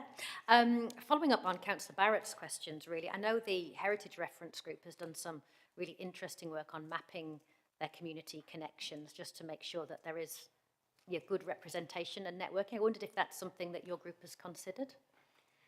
When you say mapping, that a list of networks that we have? Yeah, kind of just considering your membership and then how they reach out so that you can see where you are and therefore where you're not. We haven't actually gone and taken a list of the total there. We've really, I guess we experience it from time to time when people, as the example that I gave before, that happens, but that could be something that we could look at, yeah. Okay, thank you. And then just the comment you made about social isolation as experienced by people moving into a more retired state, maybe, and the flip side of that, the opportunities to increase participation. I know you said that's something that you're going to be thinking about, but any early thoughts on what the group might look at in that space? There's I guess part of my comment was aligned to the plan that has actually been put forward has one of the goals as social participation. And that lines up with the international, because there's an international framework for developing a age-friendly city, and that's, I guess it's under the auspices of the World Health Organization, and it's that particular plan that is existing in, that we would like to see some emphasis on. That was, because we see that as potentially with the increase in people in that age group over time, that the problem will actually become greater. As to something that is, it isn't actually that easy as for us as a group to do that, other than if you're aware of it, you can actually take steps as individuals to actually bring people who are tended to be in isolation, and we had a few examples talked about yesterday of that. So, I mean, I couldn't offer a solution to it, but I do think it's a priority that should be looked at as part of the delivery of the plan that's been put forward to council. Yeah, that's very useful. Thank you, Jim. Thanks for everything, Madam Chair. Thank you. That's the end of the questions, Jim, so thank you very much. So I'll move that we receive the presentation from the Seniors Reference Group for information, and they'll be seconded by Councillor Howard, and I'll open up for any comments that anybody might like to make. I'll just repeat my thanks to Jim and the team for the input. It's been very helpful and valuable, I think, and we need to remember that the people in these groups are volunteers, essentially, giving their time and thoughts and opinions for the benefit of the city. So we're very grateful, and thank you very much, Jim, for your leadership of the group, and to the other members who are here. We appreciate you. Councillor Barrett. Thank you, Madam Chair, and likewise thank you to Jim and the entire group and the staff that facilitated, and Councillor Findlay. I'll just comment once, but it is a comment that's relevant to all the reference groups in my view, which is just around that connectivity out in the community. I think there's some powerful, absolutely powerful networks there, and that is fantastic. Certainly endorse what Councillor Bowen was saying in terms of mapping some of that so that it's clear. What I would encourage the groups to think about is, in addition to that, the potential of just having a generic point of contact. It might be a generic email inbox or some way so that just a member of the community that may not yet have that connectivity can establish it, or at least seek to establish it relatively rapidly. But absolutely commend the work of the Seniors Reference Group and the comments made today, and appreciate the report. Thank you. Thank you. Okay, that's end of comment, so we will go to vote to receive the presentation.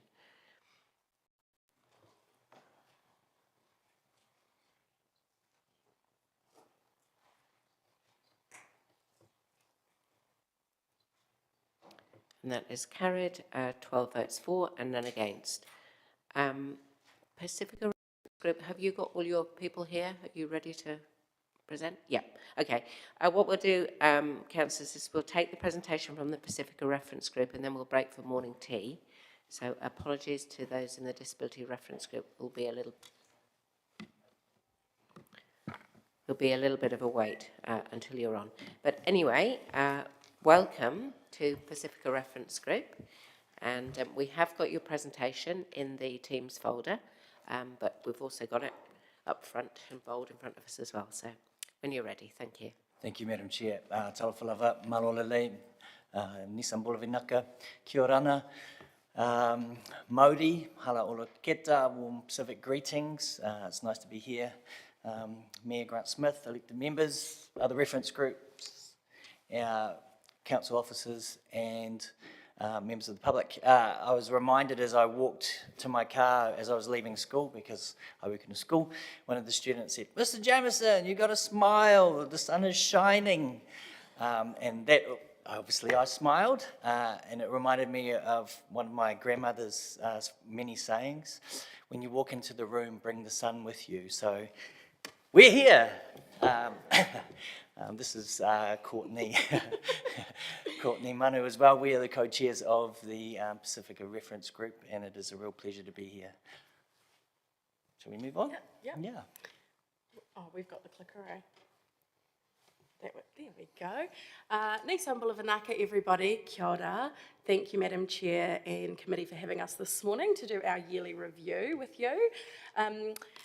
We thought we'd start off by reintroducing our group as per our terms of reference and our own, I suppose, group's responsibilities. Every year we rotate out members and rotate in new members, thus providing opportunity for us to create sustainable pathways for our group to continue to keep doing the work that it's doing.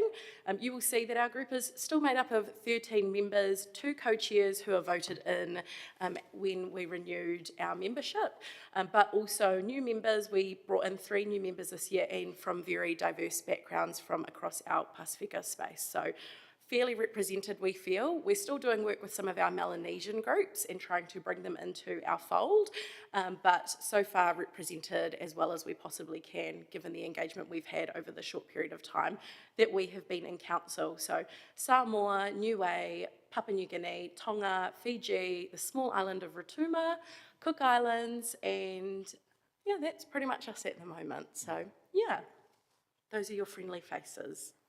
Many rays of sunshine there, you can see. Hopefully, oh, now we're not working. Next. All right, so we'll look at our year in review.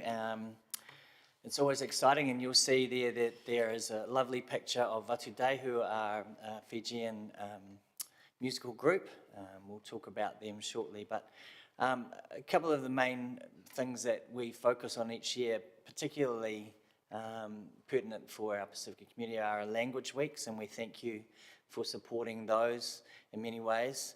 That just gives, I think originally when we spoke in our very first year, one of the things we wanted to do was create visibility amongst our Pacifica communities, and the language weeks are one way which we do that. It's a celebration of not only the major languages but also the smaller languages that we have. The group there, Vatudei, currently have received funding as our Pacifica artists and residents. There were quite a few applications from our Pacifica artists, really good applications. I sat on the board for that, the panel I should say. We are looking forward to them creating or capturing their music over the next coming months. It should be available. There is a concert at the Globe later in October, where they will present some of their wonderful music that they have. But what was really heartening also about that is seeing all the applications. We've got many Pacifica artists that we feel should provide opportunities for them to show what they do, and it was very heartening to see so many applications. So thank you to the council for providing that opportunity. Do you want to talk about that? Yes, we've continued to work as part of the Pacifica Hub Steering Group alongside other organisations and Pasifika groups within our city. We've had one of our members of our group, neither of us, but one of our other members who has been part of that talanoa, making sure that the commitment to the Pasifika Hub continues to go ahead and is developed in a way that engages with our community but also meets the needs of our community in the long term. You'll see as part of our future plans as a reference group that we are still striving towards advocating as part of the next long-term planning for a whale, which we believe is pertinent to the growth of our community, but also establishing closer relationships with the cultural competency of our community.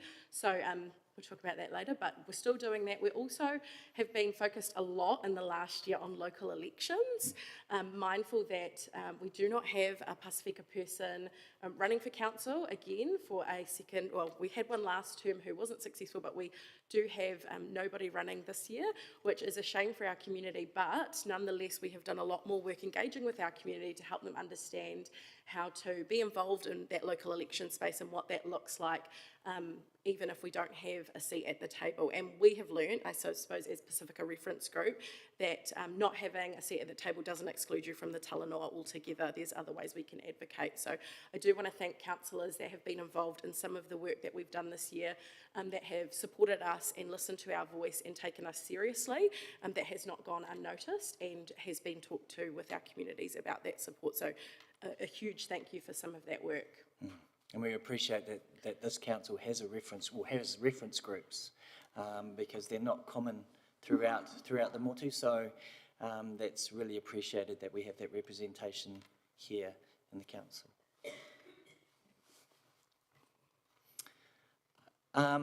Looking ahead, and at the moment we're currently sitting thinking about a Pasifika strategy. And I guess it's ensuring that we have everybody at the table to talk about it, and more and more we're finding groups that do excellent work that we need to tap into and make sure that we have everybody's voice. Pasifika often are quite quiet, so it's just making sure that we provide opportunities where we can capture all of that voice to include in our strategy to carry on the good work that we do. Yeah. I think we presented these same points last year. We're mindful that the work that we do is ongoing and needs to be continuously developed. It's not a for us, it's not a tick box exercise. It's about engaging with our community and doing it well. And I like Councillor Barrett's question to the senior reference group about how do you ensure that you're engaging with your community, or what is the avenue in which they can contact you. That is a serious question we've asked ourselves over the last year. And now that we understand council and some of the layers to council, how can we now open ourselves up and work with our community so that they can engage with us? Part of setting our own priorities and focuses as a reference group allows us to engage more meaningfully with our community so that they understand what we're trying to do, but also so that they can engage with us to let us know what their priorities are as a community so that we can better reflect that at our table for them on their behalf. That way, as we engage throughout the different renewals of membership, people are already engaging with us and know that they can apply to be part of that talanoa because they've been part of it already. So we have adapted that slightly from what we presented last year. Last year we presented that we wanted to adopt a Pasifika strategy, but we've taken it a step back to adopt our own priorities that then set that Pasifika strategy, I suppose, into its own space. So we probably can't answer the question today, what does that strategy look like? It's going to take a few years of engagement and a lot of talanoa to get that happening. And we've seen that lately in council about how we need to engage better, and we've talked about that, but we are trying to take active steps to do that ourselves as well. And to be fair, it's taken a little while for us to settle into our groove and just work out how we operate. But that's been a really good journey for us, knowing that how we, it sort of forms how we move forward. So we appreciate all the help we've had along the way. these are the same points that we, again, talked about last year. We're running a marathon here. So we're going to continue to explore the concept of the whalefono. We have on our own priority list the long-term plan submissions that come up again. And we're setting calendars for ourselves to make sure that we're being proactive and not reactive, as we found that we have been because of the equity challenges that we know we have faced for a while. But also, the local elections is a chance for us to make sure that our people are turning up, understanding the conversations, and making sure we're fairly represented through great allies. Yeah, I guess we'd like to thank a lot of people, and there's a lot of hard work behind the scenes. Our councillor, Katie,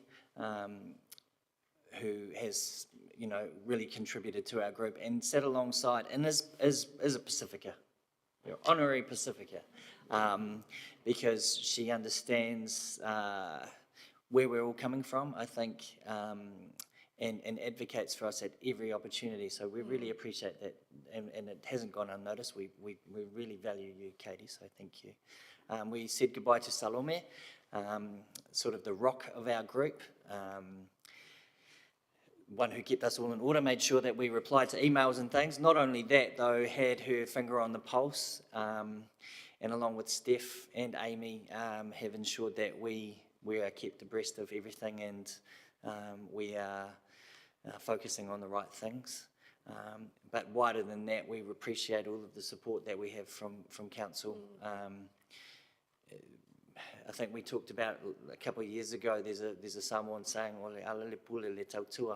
the pathway to leadership is through service, and that's what we all do here, humbly.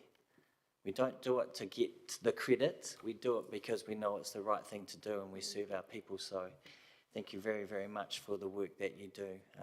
We can't say that enough. And I just want to thank you, buddy. Courtney's amazing. Likewise. Thank you very much.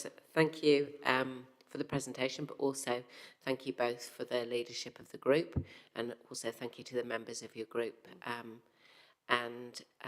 We really appreciate the better understanding that we get through hearing from you and being able for staff to sort of bounce ideas off you. So thank you for that. I'll open up for questions. The Mayor, first of all. Thanks, Madam Chair. Look, thanks, AJ and Courtney, and the work that you've done on the PRG. Can I just touching on a great little presentation, thank you. It really highlighted the work you've been doing and the work you want to do. Just with the artist program, the artist residency program, you spoke about the music group. Is that what's currently happening there at the moment, is it? Correct. Right. Yes. And they'll present a concert and then they do programs, do they? Yeah, for sure. So they're working with another legend in our city, with Kane Parsons, to produce some music, and he's busy recording that. Kane's also worked with our Malamalama Moni, which is our Samoan language group here in Palmerston North, to create some music resources. But he's doing that with them just to get the music right out there, and so it will be professionally recorded using the stomach as well. So good utilising our resources here in Palmerston North.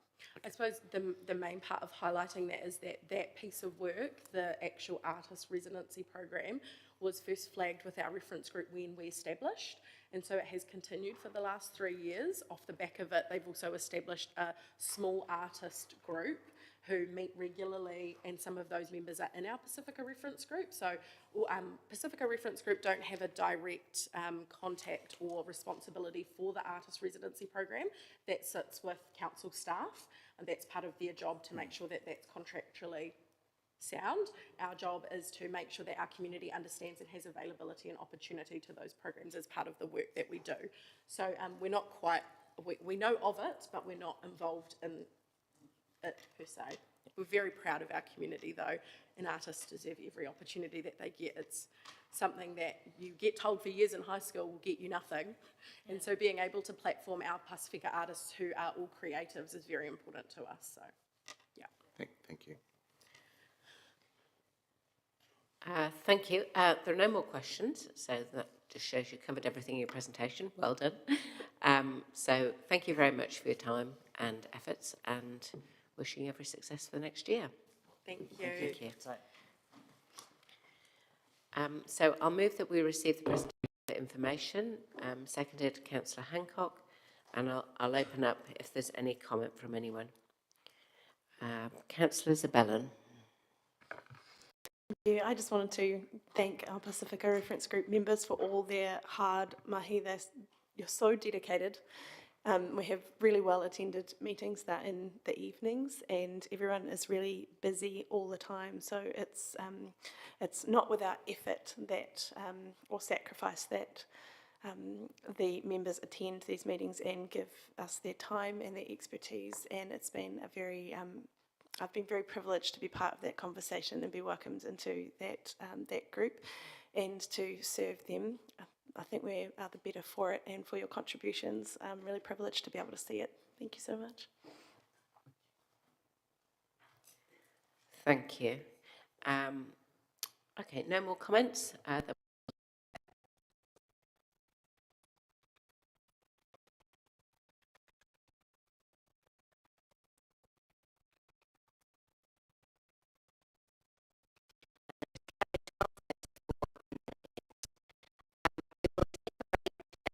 Till 11:15 for morning tea, and then when we come back, we'll be going straight to the Disability Reference Group. Thank you.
Kia ora koutou. We'll resume Community Committee. So yes, that's Lorna Johnson. And I would like to invite the Disability Reference Group, oh, they're already here, they're very organised, to give their presentation. So you might need to either move the mic around or put the other mic on so that you all have a chance to be heard.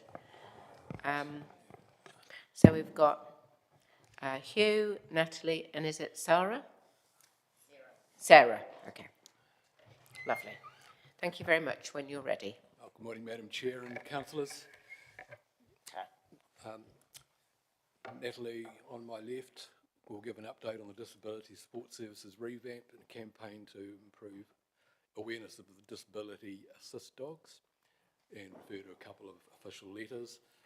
Sarah, second year on the Disability Reference Group, has an extensive and varied involvement in the disability sector. Council directed that an audit of council infrastructure be completed, with the building infrastructure audited in 2023. Sorry, Hugh, I'll just interrupt you a minute. I'm struggling to hear you. Are you able to pull that microphone a bit closer? Maybe just angle it up a wee bit. Yeah, thank you. So with the building audit completed in 2023, we're now working towards the remaining infrastructure. 21st of May, the Community Committee resolved to receive the memorandum entitled Council Infrastructure Accessibility Initiatives, and to note that officers are currently working with the Disability Reference Group to confirm the scope of the assessment of transport assets. The Disability Reference Group work on what the member referred to as the transport assets began in September, gathered momentum in December when staff proposed a time frame for audit and possibilities regarding the scope. The group was invited to identify and consider consultants with the capacity to produce an accessibility audit of horizontal infrastructure at scale. We discovered that these firms occupy something of a niche market. We've also been asked to provide feedback on the scope of the audit. Both of these tasks were completed by the group in May 2025. That consumed most of our meeting time up until May. We'd like to acknowledge the Transport and Development team for being available to attend several of our meetings, keeping us well informed, and for meeting with the co-chairs personally on several occasions. We look forward to continuing this level of engagement with the project managers. Just finally, I'd like to acknowledge that in the memorandum of the 21st of May, there was an extensive section from Parks and Reserves, some new 2-metre paths on to access sports fields and community centre in Bunnythorpe, and extra wide concrete walkways in the city. It extends to play apparatus suitable for children with disabilities in Langley Reserve and Cloverley Park and Chippendale Reserve, and the Hokowhitu Lagoon pathways and Victoria Esplanade Camellia pathways, and a number of other improvements. So I'd like to commend Council for that as well. Thank you. I'll hand over to Sarah. Oh, kia ora katoa. My focus at the moment is on the accessibility charter, which we have put a request through to be considered by council to adopt the 5-year plan on looking at accessibility of communications. So the website, the forms that council uses, any sort of communication with the public and council. And it's really important because if the accessibility is not there, then large parts of the community are not able to read or access this information, which is really important, and including looking at the upcoming elections. And you may want people to be able to read your fine words about why we should invite you back next year. Anyway, no, sorry. But it really is important. It affects a lot of the disability groups, like people with who are blind and low vision, hearing loss and deafness, and also people who have difficulty with literacy. So people with cognitive issues, learning disability, etc., etc. And these groups have difficulty in being able to access a lot of events and knowing what's going on. So it's key to be able to have this accessibility of information.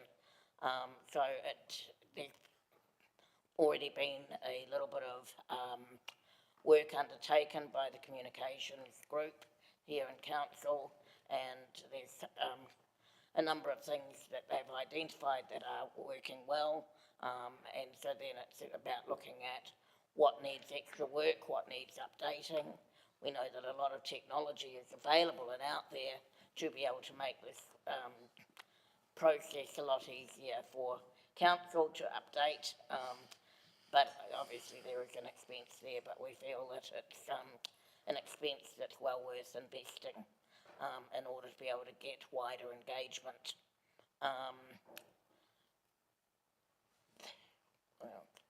It's also not directly just about people with identifiable disability. It also includes people where English is a second language, using the easy read, plain English, which all corporate bodies fall into the trap of getting into a lot of acronyms and a lot of jargon and a lot of that sort of thing. So a lot of this is about working more with council staff and councillors to look at making your messages more accessible as well, to engage, and so there's a lot of sort of learning processes. So it's not all about technology, but it's also about an attitude shift and how we actually communicate to the benefit of all. What else? There's a large parts of our community that are still difficult to reach, for instance, with people who are deaf, for instance, I think the reference group acknowledges as well that we've been struggling with that as well. So to have information that's more readily accessible for that group to be able to engage, to connect with council, with the reference group and with the wider community is really important. So that's looking at using New Zealand Sign Language, being videoed there, to outline some of your events coming up, or for communicating of important documents or consultations that might be happening, and looking at that. And I guess it's also about recognising that this sort of communication and that it takes time. And so that's where some of the resource goes into it as well, with council staff being able to engage with the deaf community. Time, okay, we're getting flashed, etc. Okay, I think you've got the drift, and I will hand it back over to Natalie now. Thank you, Sarah, and kia ora, everyone. And I just want to quickly touch on, in my absence last year, there were a couple of presenters around a letter being written due to all the funding changes that were happening in the disability sector that came out of March 18th last year. So we just want to acknowledge the letter that was written by our Mayor, highlighting how flexible funding is so important to our disability sector here in Palmerston North, and talking about our disability reference group.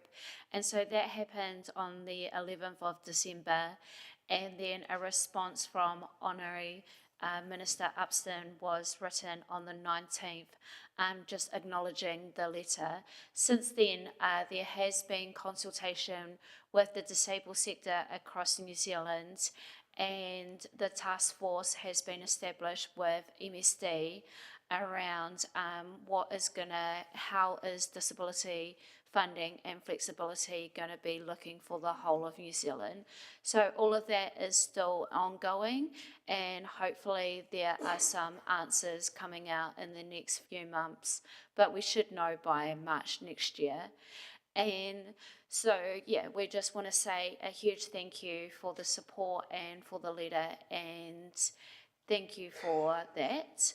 And something else that has come out of community is around assistance dogs being in public spaces in Palmerston North. We've had quite a few people mentioning around discrimination or being asked to leave or not being allowed in, or dogs being put in places where they get stood on. So a campaign is being undertaken soon around disability assistance dogs in Palmerston North, and it's around how the dogs can have access to anywhere that their handler goes. And so it's just around awareness and education, because not the whole of community can be aware that these dogs go wherever the handler goes. And so that campaign is being undertaken with Liv, Jess and the Disability Reference Group. So I don't know if there's anything else from us, but just on behalf of Hugh and I as co-chairs, we just want to thank, the council, and especially over the years, how we normally do recommendations, and the council takes these on board and works with us. So yeah, just thank you very much, and I'll hand it back over to Hugh. Well, thank you, Nat. That's everything from the Disability Reference Group. Thank you. Thank you all very much. Thanks for your presentations, and it's clear that there's been a lot of work going on, so we appreciate that. I'll open up for any questions now. Councillor Mickelad is first. Thank you, Madam Chair. Thanks, Nat, Sarah and Hugh for the work that you're doing. I think I read through your report, but while I understand that you've talked about difficulties onboarding members of the deaf community and also discrimination, but the report is quite silent on some of the challenges that you're facing and some of the opportunities that you see also arising from the communication that you're having with Minister Upston. If you may want to elaborate on that.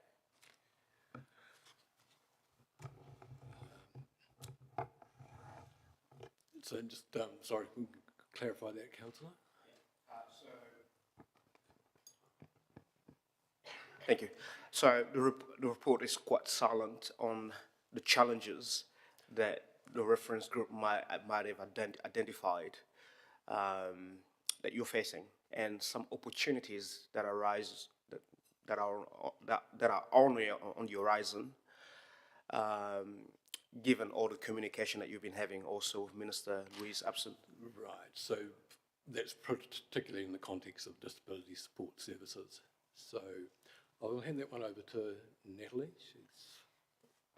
Yeah, I'm not sure if I'm going to be able to clarify, but my understanding is, are you talking about the challenges around communication and then anything that was the outcomes of the letter from Honorary Minister Upston? So the letter was written on behalf of all the disability funding having cuts and guidelines and restrictions put on them New Zealand wide. And so her response was just about acknowledging that she understands that it is a tough time for the disability sector at the moment, with all the restrictions being put on how we can spend our disability funding. So at the end of the day, Councillor, we don't really know what the government's going to do with disability support services, and some of the restrictions that were imposed earlier last year may continue. So it remains an open question as to how disability support funding is going to look for the rest of the country. Thanks for that answer. I think what I'm also trying to understand is some of the challenges from your perspective that you have identified with regards to the disability community in Palmerston North as well, and probably figure out ways on how the council might be able to influence or help. So aside from the disability support funding, if you're talking about the general challenges that we face, then that would probably be typically accessibility, and that is being addressed in many ways. There's an issue of housing probably happening, which the group's going to explore probably in a bit more detail next year. Perhaps one or two of my friends here might have some comments about that as well. Well, I noticed that there's some work going on at the moment looking at reducing the size of Total Mobility, which is the subsidised program where we get the 50% discount through the regional council, and the customer being able paying a part charge of it. So I guess this is kind of like a watch this space, but that will also impact on the disability community quite significantly. I'm not sure quite what council can do, because I know that regional council is separate, but it will certainly impact on that. So that's it's more current. It's not part of the report. It's something that was announced yesterday, but I guess it's kind of like a watch this space, because it will have an impact. And just to follow on as well, some of the challenges that the disabled sector in Palmerston North has been facing is around accessing community, it's around independence, and it's around, and these are because of the funding changes. So something that has been helping the disabled sector is the companion card. Other things has been around events being accessible, so having interpreters there, having a sensory space, having noise cancelling headphones available. So the things that the council have started to do and is working on has really been helping the community in the time with all these changes as well. There is still, the biggest one is around transport, because there has been changes to how disabled people can access their funding for transport now, and there's been changes around how they can pay support workers and what they can pay support workers for. So there are still some things to be worked out, but yeah, continuing to promote the companion card, have events accessible, have interpreters there, have sensory spaces, and have noise cancelling headphones available is definitely the right step in the direction. Thank you. Councillor Finlay. Yeah, just on the discrimination part, when you were talking about discrimination and having people put out, was that with just the dogs being put out, or was it people with other disabilities like wheelchairs, etc.? Yeah, so we've had cases of where a handler and a dog have tried to use Ubers or taxis or go into restaurants, and it's been straight away no dog. Taxis have driven off, Ubers have taken off, or they've pretty much been like, well, if you do come in, you have to sit in this particular spot where the dog can be stood on, or they're pretty much being asked not to enter the premise. What is the reaction from that? Does the disability community do anything about that? They publicise it? Do they do anything to bring it to the attention of the community? That's a really good question, and in some cases, yes, and then if it does come to particular people of the disability sector, then it's actually also phone calls to the managers and just being like, hey, you guys can't discriminate or stop a handler and a dog from coming in. It's actually the law. And then it's really good as well that our dog handlers have grown a little bit of assertiveness as well and being like, actually, I have ID, the dog has ID, this is the law. And a lot of them have quick access to the law on their phone. But it's still that higher conversation where sometimes it's workers doing what they're told, even though sometimes they think it's wrong.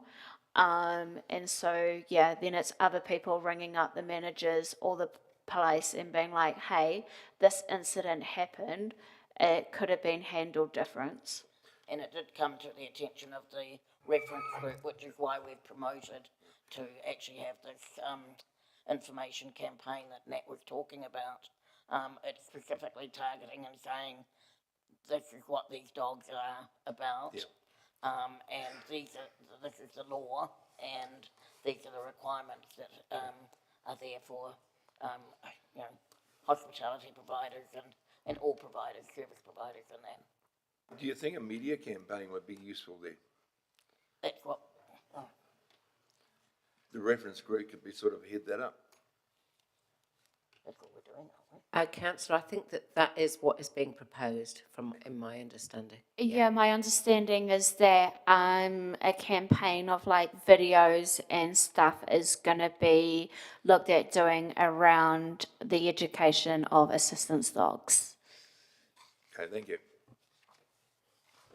Thank you. Just a question from me. I wonder if you could comment on whether or not disabled parks have become more available since we've stepped up the enforcement of people without a disabled sticker parking in a disabled parking spot. Have you had any feedback about that? I personally haven't, but I don't drive, and I don't think you guys want me to drive. So, Hugh?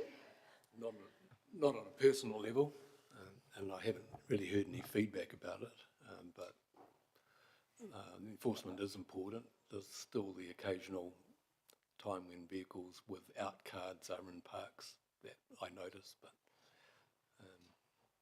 it's hard to gauge it, measure it at the moment. Okay, no, that's fine. Thank you. But it is something for us to think about, is reaching out to our networks and asking that question, and then maybe we could get Martin or someone to make an email to someone about if we've got any updates or anything.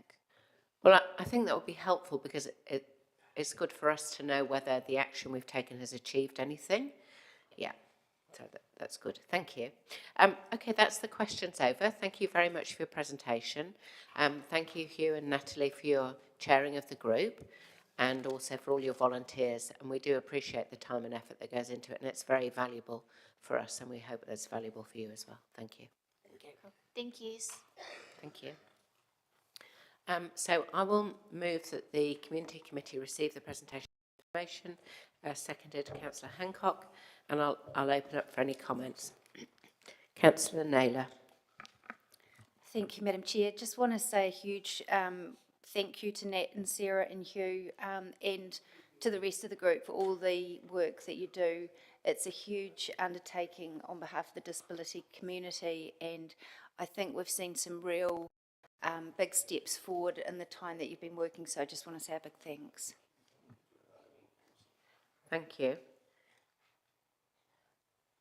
Okay, well, that's the end of the comments, so we will now vote to receive the presentation, please.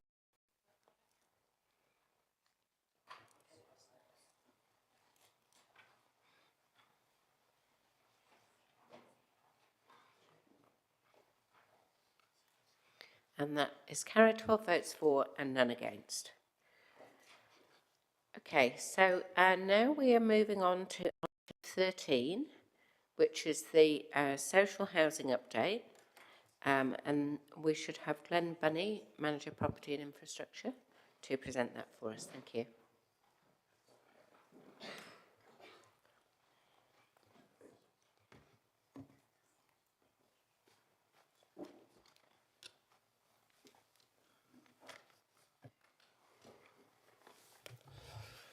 Kia ora koutou, Madam Chair, councillors. Thank you for your time this morning. I have some introductory comments, if I may, introducing the paper and providing a little bit of context. And to start with, I'd actually just like to acknowledge other officers in the room who have contributed to the work to date.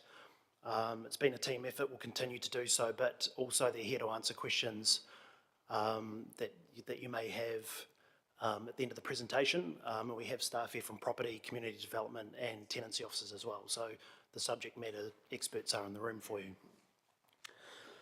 The report is an update on work undertaken since December 24 when you received the previous report setting out the terms of reference and the work streams. It's obviously not complete. It is an update on where we've got to, progress being made, some methodology and indicating next steps. And from today, that work will continue, but will become more detailed and targeted on the modelling of the options to bring back to you and present. I acknowledge that there is a degree of urgency from some to advance this work as quickly as possible.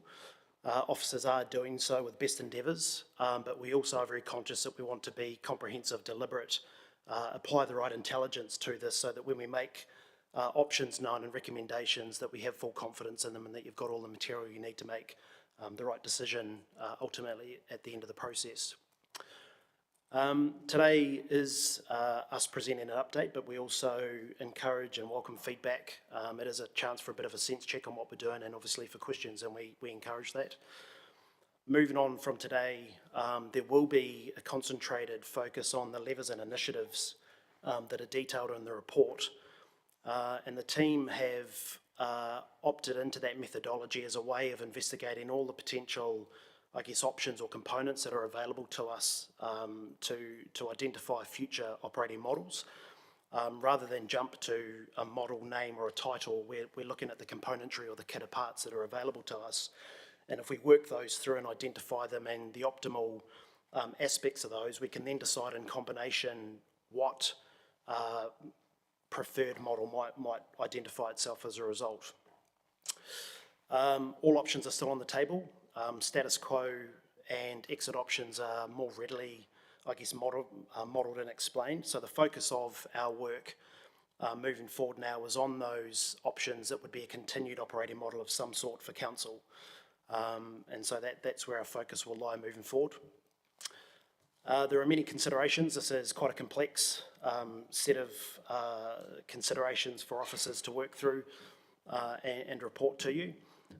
Financial sustainability is a key one, and we're focusing on financial sustainability quite heavily moving forward. That's not to say it's the most important aspect, it's not the only aspect. I want to be quite clear that that's not to say that we're looking at profiteering off this activity.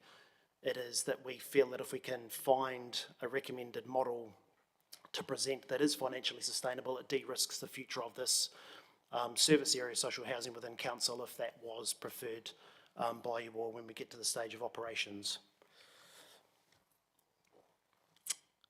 The broader property review as well that we're undertaking is being done in parallel with this work, and there are some touch points there, and we will keep you abreast of those as well. But I think it's important to note that those other work streams are progressing at the same time as the social housing review. We would also like to flag that we think, depending on availability and busy schedules, a small matter of local body elections coming soon, that we would enjoy a workshop with you to work through those options and discuss them in preparation of a final report that would come back next year with those options and a recommendation from staff. So we'll work with the team to try and schedule that at the appropriate time and fit it into busy work schedules for you all. The report does identify May 26 as a deadline for bringing back a final report. We will again use best endeavours to bring that forward if that's the will of elected members. But we are treating that as kind of a backstop to work to and reverse engineer our work plan back from then to get something to you as soon as possible. We were also asked to provide a comment on Summer Haze and the progress of Summer Haze. As per the resolution of committee last year, that was placed on hold pending this work being undertaken. I think there were some questions from some with regards to is there an avenue to proceed with the Summer Haze development prior to this work being completed in finality. I have a degree of nervousness about that until we decide what our future operating paradigm might be. There is a risk that we don't hit the optimal solution for Summer Hayes and that we could compound less favourable aspects if we're not fully informed and we're not giving effect to an overall strategy for council. So happy to take direction on that and questions, but that would be our advice at this stage. So at that point, very happy to take questions, Madam Chair. Thank you, Glenn. I'll start with a couple of questions of my own, and then we've got people queuing up to ask you questions. My questions are around the expenses. So in table 4.1, we've got the expenses for the 23-24 year and the expenses for the 24-25 year. And there's an almost 20% increase in expenses year on year. Can you give us a bit more background to that and why that's occurred? From my understanding, and I welcome comments from our CFO, the finance team, it's just the inflationary rate unit costs of providing the service continuing to grow year on year. So we haven't grown the portfolio, but it is just the operating costs of holding the assets and delivering the service. So inflation is nowhere near 20%, so how have our expenses increased by 20%? That's the question I'm asking. I'd have to take that away and give you a full breakdown. We could certainly give you a line-by-line summary of the expenses, but they are the audited results out of the annual budgets. Okay, I would welcome that. Are you able to say how much of the expenses are apportioned overheads as opposed to actual expenses in running the portfolio? Again, if I could take that on notice and provide that full breakdown with detail, that might be the best way to proceed. I wonder if the CFO is able to provide that at the moment. I'll just check. Through Madam Chair, I don't have that detail in front of me, but I'll endeavour to get that for you as soon as I can. And if I get it to you before questions are over, I'll jump back in. Okay. I can't really pursue that without the answers. I'll go over to questions from Councillor Hancock. Thanks, Madam Chair, and thanks, Glenn. Just a few questions. Just in terms of the number of people on the wait list, the report refers to the level of urgency for some people. So what is the proportion of the 493 people on the wait list that are regarded as urgent? Through you, Madam Chair, I might invite one of the tenancy officers to come to speak to that question, please.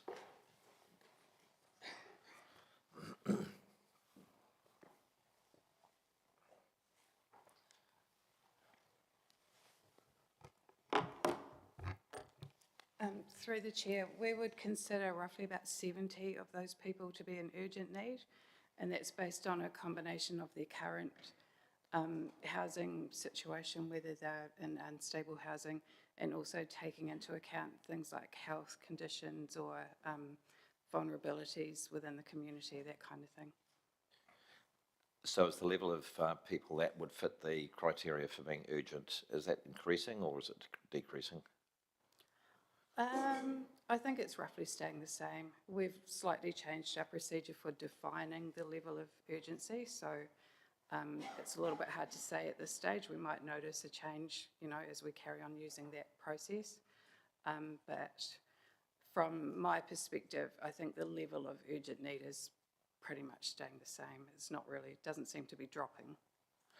So just for clarity's sake, urgent would be people living in garages, cars. There's a range of factors. So when we talk about their current housing need, I mean, that might be people who don't have housing at all. It might be people, like you say, living in garages or like really unsuitable properties.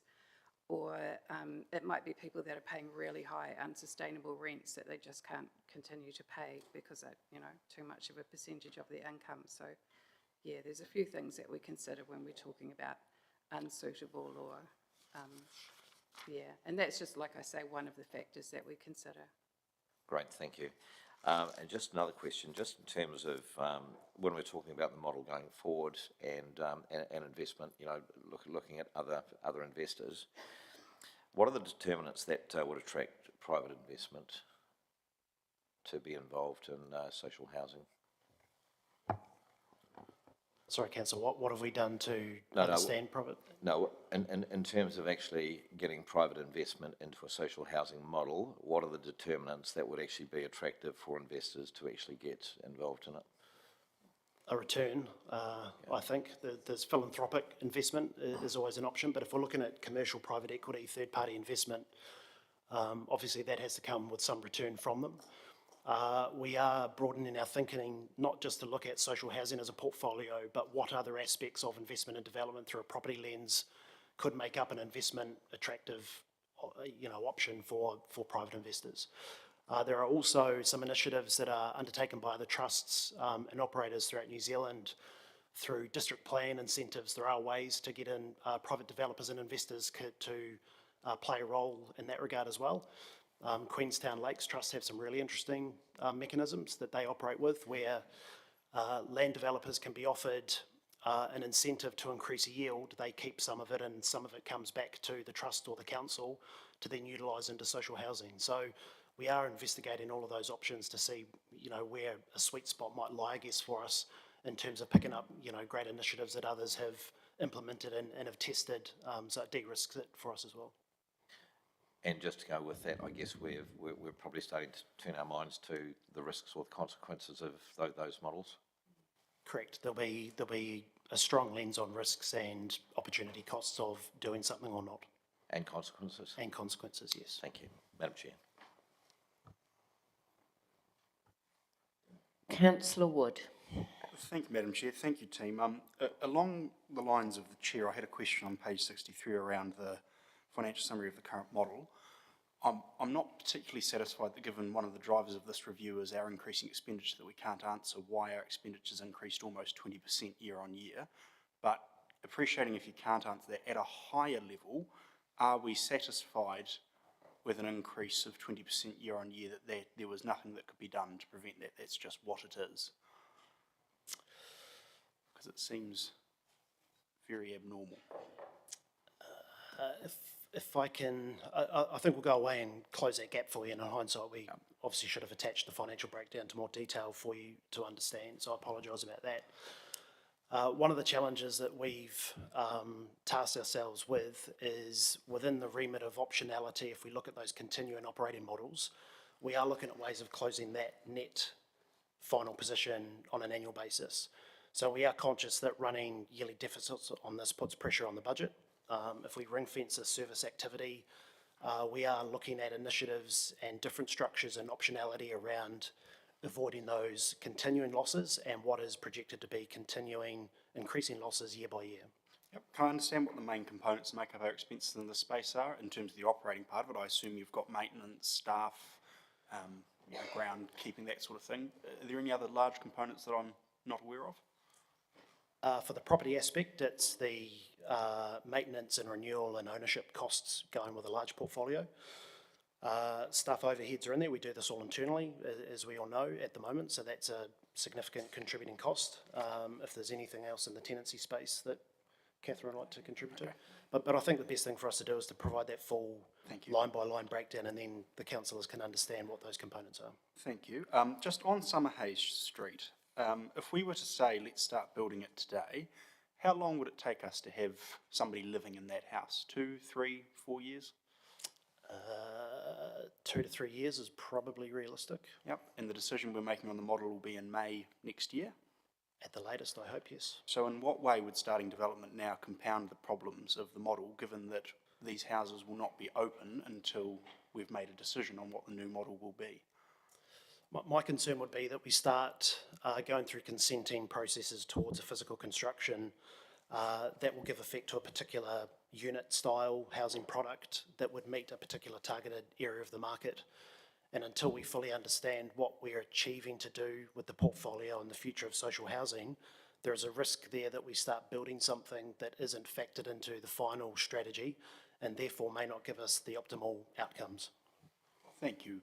Just to understand though, we'd never build a house that there wasn't a need for on the social housing waiting list, would we? We wouldn't build something 5 bedrooms or 10 bedrooms that nobody wanted. No, but depending on price points and whether they're full social housing or a blended mix along the continuum, they are different things.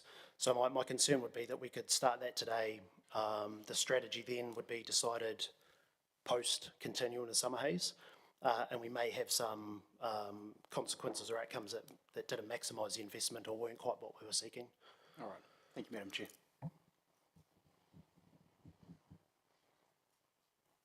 Sorry, I just have an additional question following on from Councillor Wood's question there. In terms of maintenance costs, you've indicated in your up-to-date report that some of the portfolio is quite old. I wonder, when you provide us with the breakdown of expenses, if you could give us a breakdown of expenses for maintenance dependent on the age of the property, because we've got some, pretty new units versus some very old units, and it might be helpful for us to see, I'm assuming, but I might be wrong, that there would be greater maintenance costs on the older units. It might be helpful for us to see that, and whether some of the expenses could be reduced, expenses per unit, by focusing more on modern units rather than the older stock. Would that be a possibility? Happy to provide that, Madam Chair, yes. Yeah, thank you. Councillor Dennison. Thank you, Madam Chair. In the report where it says, makes note of 3.3, where it says when the tenants vacate, we refurbish the units, can I understand how many units have we still got to refurbish? Do we know how many are untouched and still need to be renewed? And what's the average price of the renewal per unit?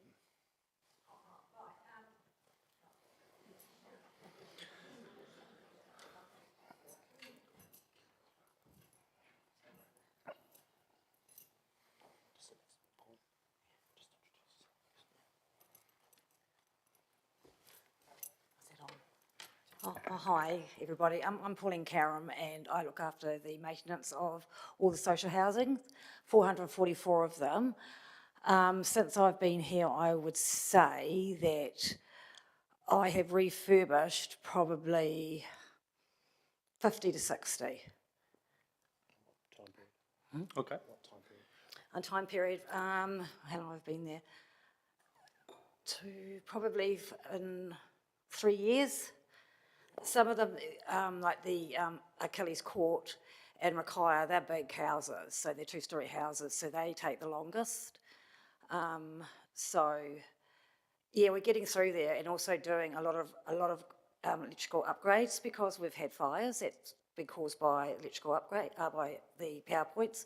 So we're trying to get through to get them all up to scratch, so they're safe. Okay, so would we know the balance of our 444? Because I know we've got the Papaia, which is more recent housing stock. How many of our 444 would still need a renewal in the next? I can get that for you. I've got it back at the office on a spreadsheet. So when the houses come up vacant, that's when I get into them and do them when they're vacant, because it's much easier to have a house vacant to do the painting, carpet, curtains.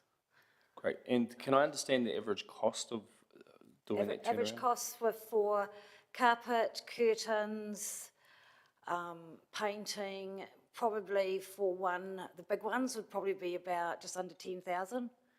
The little ones, the one beddies, they're about 3,000 or 4,000. Okay, okay. It's case by case too, councillor, depending on what's required to be renewed. So if a tenant has lived in it for a period of time and it's a lot of wear and tear, it's a comprehensive top to toe refresh. If there was an isolated incident in terms of a flood in a particular area of the unit or something, that can be a lighter touch. Okay. The issue around with mass trust with the 34 units that we're renegotiating, I'm happy to engage on that, but I found that of interest that you noted that. And I think the rest I'll just leave for comment. Thank you, Madam Chair. Thank you. Councillor Naylor. Thank you for what I think is a really, really excellent report. Just a couple of questions following on in the financial summary on page 63. I understand there'll be more information come out, but I'm interested to understand whether those expenses include the debt repayment or the servicing of debt that is associated with social housing. I don't know if anyone can answer that now, or whether we'll need to wait for that. Was anyone listening to the question? Shall I ask it Yeah, again? sorry. Through you, Madam Chair, just so I've got the question right, do the expenses include debt?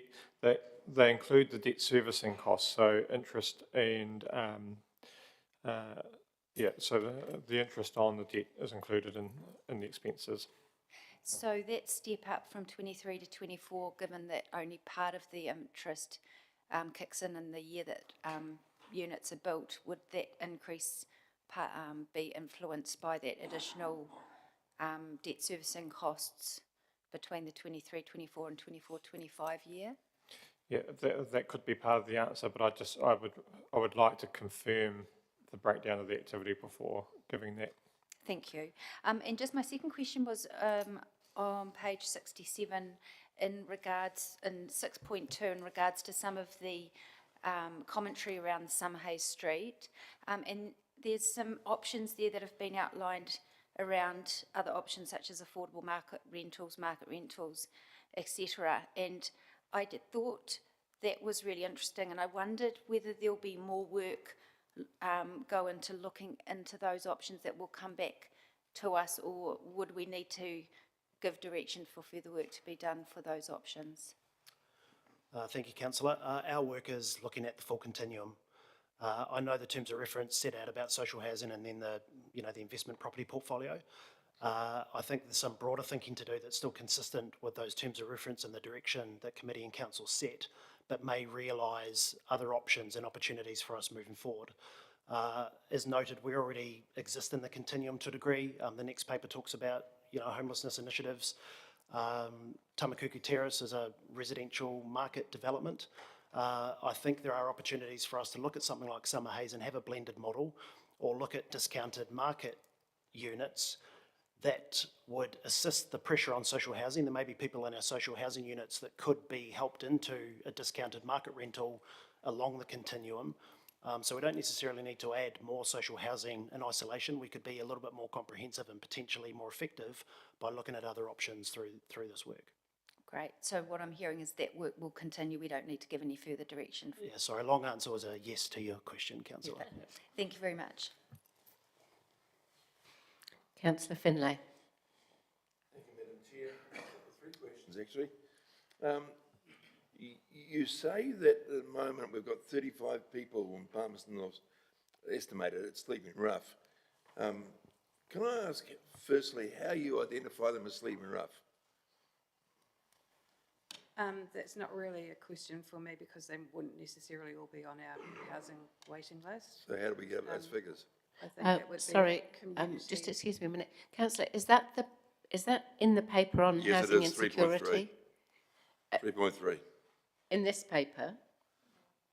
Because I think you may be on to the next paper. We're not quite there yet.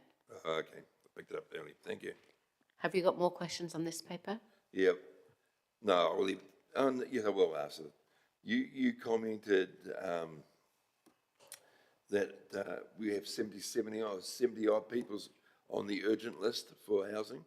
That's right. Okay, how long would someone on that urgent list wait on average for accommodation? That's a really difficult question to answer. Obviously, we can only house people when we have vacancies, and we don't tend to have a high turnover. That's right. So we advise people that it could be at least 12 months before we'd be able to offer them a property. At least 12 months. At least 12 months, but in most cases it's longer than that. So we're not able to house people really quickly that are in urgent circumstances because we just don't have, we're just not offering that kind of service. Of the people on the waiting list, how many would you say had been waiting more than 5 years? I don't think we'd have anyone waiting more than 5 years. I'm just trying to picture the wait list in my head. Maybe 3 or 4, but we wouldn't have anyone waiting more than 5 years because if they were waiting that long, we would have determined that their need was fairly low. Some people like to get on the waiting list just to be on the list, and they might not have a high need for housing. So yeah, if anyone had been waiting longer than that, it would be because they just weren't a high need. So it's at least a year to wait. At least a year, yeah. Thank you. Thank you. That's the end of questions. So thank you very much for your report. So I'll move that we receive the memo entitled Social Housing Update Work Programme 1, Delivery Model for Property, presented on the 13th of August, and seconded by Councillor Hancock. I'll just make some brief comments myself. I'm sure others will have comments to make. I think, that there is value in looking at the financial summary and looking at the expenses and how they could be reduced. However, I don't want this to just morph into just a look at finances. So to me, social housing delivery is not just about whatever the bottom line is on the cost of providing it. It's actually about providing safe, warm housing for people that need it. It's a public good. And I wouldn't like that to get lost in this review. I understand that the impetus for the review was based on, trying to reduce the expense to council.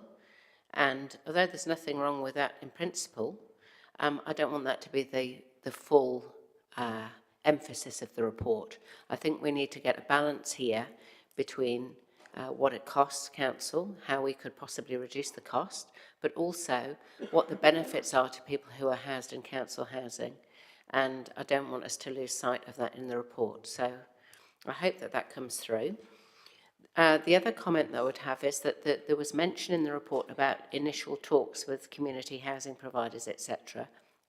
We did find ourselves, when we did the Summer Haze investigative work, in a situation where talks with people who might be able to provide housing had gone quite a long way before the report came to us. And then the argument was used, oh, well, we're letting these people down if we don't proceed. So whilst I understand, preliminary talks to see what possibilities might be out there are sensible, I wouldn't like any kind of firm commitment to be made. Council has not yet made a decision on the model going forward, and I don't want to be in a situation where we get a report that says, well, these people are ready to go tomorrow and they just need you to say yes. I think we need to just keep a very open mind at this point and look at all options. Thank you. Right, Councillor Naylor. Sorry, I'm struggling with this screen. Thank you, Madam Chair. And thanks to officers. I was really pleased to read this report. I think it's an excellent report. And I know I've been hounding officers to get an update on this for some time. And it has been a long time waiting since some of that original direction was given for us to look at new models. But I'm really pleased with the broader thinking that's reflected in this, this paper, that I think we've been needing at council to really ensure that we get best value for rates investment into this area and better outcomes for our community who need that housing.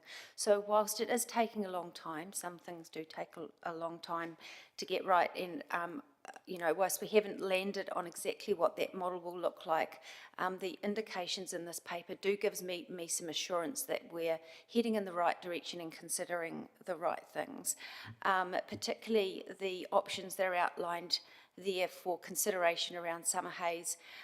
Gives me some confidence that we are looking more broadly, and that's really reassuring to me. So I look forward to the ongoing conversations.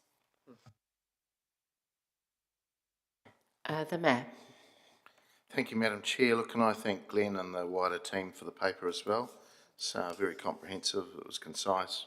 Outside some of the expenses, it was pretty complete. So, and I understand those expenses will come to us. Look, I agree with both speakers. I agree with the Chair that balance is really needed. I mean, Table 1 is about the money, and it does paint a picture that, subsidisation is increasing gradually, and it is above our policy, or well above our policy limit actually. But I think there's a real view round the table and past councils as well that we do value social housing. We should be in this space. So that makes Table 2, I think, even more important around how do we improve the levers that are potentially there and perhaps, curb some of that ratepayer subsidisation that is increasing. So, Look, I really think we need to bring that paper back to council. Obviously, full and final sort of paper for us on what the levers are. I'd like to see that before May, if we could. I know that's a lot to take in, but I think it's a really important service, and it'll affect budgets as well, hugely. Without jumping into anything at all around whether it's the status quo's an in-house model, it really models the waters conversation, doesn't it? Around a CCO or a trust or whatever. You know, to get other partners involved and to get private investment involved, that ultimately they need a return on investment, remembering that some of these partners don't want a full commercial return. They're quite happy to take what they call probably a social investment return in a longer term view. They want to partner with surety, which is council's a good partner. We never leave, and also a ring-fenced entity would be quite attractive too. I know if I was looking at investing, and I've spoken to people like Sam Stubbs from Simplicity, and you know he's an example where you know he would possibly be an investor, but he'd want an entity rather than just coming to council holus bolus and at the whim of the council table. If you had an entity, it makes that conversation more finite, sure, and possibly very, very positive. And then there's the case of perhaps leveraging what your property portfolio would look like for future property portfolio, growing the pie. And that's the big thing, because 444 units, of which some need some work, and I acknowledge that we're doing some really good work in maintenance, it isn't going to cut the mustard long term, especially as the city's growing. So how do we grow that pie and not burden the ratepayer more than we are now? So it's a real balance. So Glenn, your project, you know, if you want to receive it, it's we look forward to that report coming back to us sooner rather than later. So thanks for the great work today.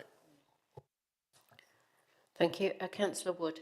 Thank you, Madam Chair, and thank you to our officers for putting the paper to us. It does certainly provide a promising direction. I thought I would comment around the purpose of the review to start off with, is that for me, I have no interest in council spending a single dollar less than we are spending today. For me, it is not about saving money. It is about what model can we deliver more with the same pool of money. And so I've got no interest in a review that comes out and says, you know, financially this is the best model because we can take this cost from 5.9 million to 2 million. It's not what I'm looking for. I'm looking for how can we ensure that the delivery of these 444 units can be maximised so that, yes, we reduce our costs to meet our policy level, either by increasing our income, for example, by accessing the income-related rent subsidy, if there's a model that enables us to do that, or in other methods. One of the key barriers to councils developing social housing is the long-term operational costs of that housing. And so if we can develop a package where we can offer the same operational costs but able to cover more houses, that is a net good for our community.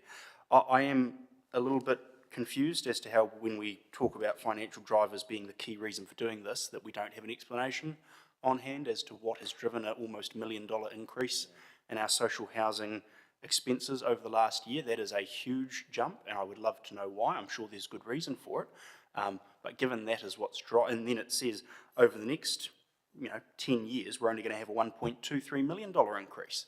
So how can we have almost $1 million this year, and then over the next 8 it's only going to be another $1 million? What's happened? It's very unusual. But what I really want to talk about is Summer Hayes. There is only one time in the last 3 years of council that I've gone home angry. I'm a calm person most of the time. I accept the decisions on the table as they are and for what they were. But I have brought it to a vote twice. I'm not going to do it again today because I appreciate the majority of you here don't agree with me. But I am ashamed of the decision that we have made not to progress with the work at Summer Hayes. These houses will take 2 to 3 years before somebody is living in them. So whatever model of delivery we decide on, that model will be what's applied to those houses, whether we vest them into a trust, whether we keep them as they are, whether we partner with a commercial developer, whatever, those houses are going to not be delivered until well after that decision is made.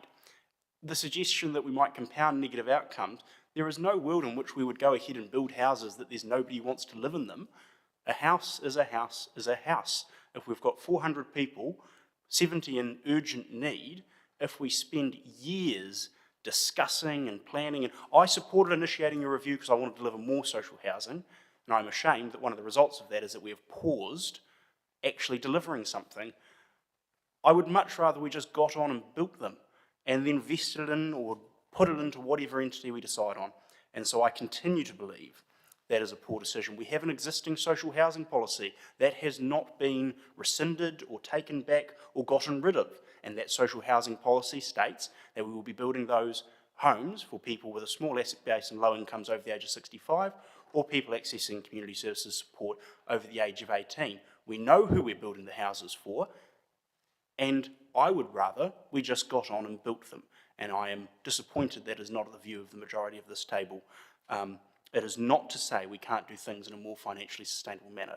It is not to say that I don't want to see external investment into our social housing portfolio, but it is to say we have a plot of land, we have a budget, and we have a group and a need identified, and we should get on and build the damn things rather than waiting, and that disappoints me.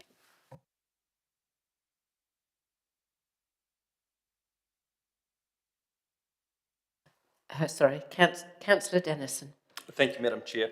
I think this report's gone some way to actually bring about a balanced view of what the housing activity does require. And I think it's going in part. I'd really like to see illuminated the actual refurbishment and the renewal budgets outlined and our commitment moving forward, what's actually entailed, because at one point it was costing, we were only doing 4 or 6 units a year, and it was costing, this is going back a number of years, but at that point it was costing $150,000 per renewal, which was ridiculous when you extrapolate that out across the housing portfolio. Turned it out that you'd need 50 to 60 odd million to get our renewal budgets done realistically. And so why I take the 10,000 per unit comment, which was off the cuff, I'd really like to find out what those costs are, because that would actually bring about, you know, the other side of the equation. Sure, there's the operating budgets, but there's the renewals we've got to have clear sight on equally. And so when we do go to their operating models, the current model, it's fair to point out that our funding ratios that we've set in place are not aligned. I think this highlights how far they are removed. And I think that's a really important point not to just gloss over. I take the point, let's not just focus on the financials, but you cannot just gloss over those type of ratios. In any other activity, we try and keep that more closely aligned. And so I think it's important that the wider ratepayers of Palmerston North know there's quite a significant contribution to this activity that's increasing a trend that's more reliant on ratepayer subsidy. So just really want to point that out. The point's been well made around the expense line, how that's increased so much, and I too would like to know the breakdown of that. As far as moving forward, I think some of these modelling of the financials is a key importance of how we move forward. In relationship to another comparison, like our neighbours across in Manawatu, they've put their community housing into a form of CCO of a Manawatu Community Trust. And at the CET AGM just weeks ago, there was a presentation on how their impact investment loans into that trust have actually enabled them to start rolling out a build program. And they've got a build program, I think they've got 6 underway or whatever it was, and they've got another 40 or 50 in the work scheme for the next couple of years, which is pretty significant for a district, Manawatu district size. And that model of setting it up into that community trust has enabled that investment loan from CET. And I guess what I raise is, wow, could that be available for Palmerston North if we actually looked at the mode of delivery? And I think those two things around being realistic around the financial summaries and the renewal commitment and the opportunity for impact investment loans to help us invest into increasing the housing stock, I think those two key points are important moving forward. Thank you, Madam Chair. Thank you. That's the end of the comments. I don't think we need any right of reply, so we'll just go straight into the vote. Thank you.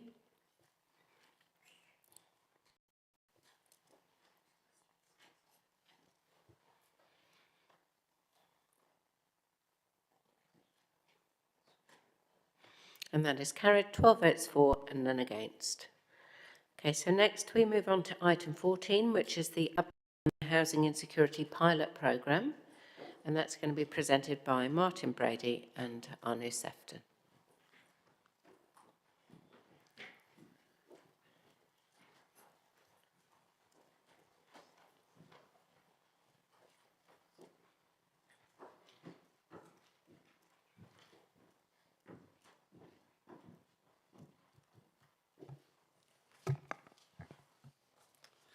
Tēnā koutou katoa, Madam Chair, Councillors, Martin Brady, Community Development Advisor, and alongside me is Anu Sefton. During the long-term plan deliberations, Council passed a resolution to resource the Housing and Security Pilot Programme. This report is an update on the first year of the 3-year pilot programme. The 3 programmes are being guided by a collective of organisations across the sector. Summarising progress, the Flexi Fund, as alluded to earlier, got off to a slow start, but as it is a trial, changes have been made to look to the program to adapt it, to look to fit the needs of the community.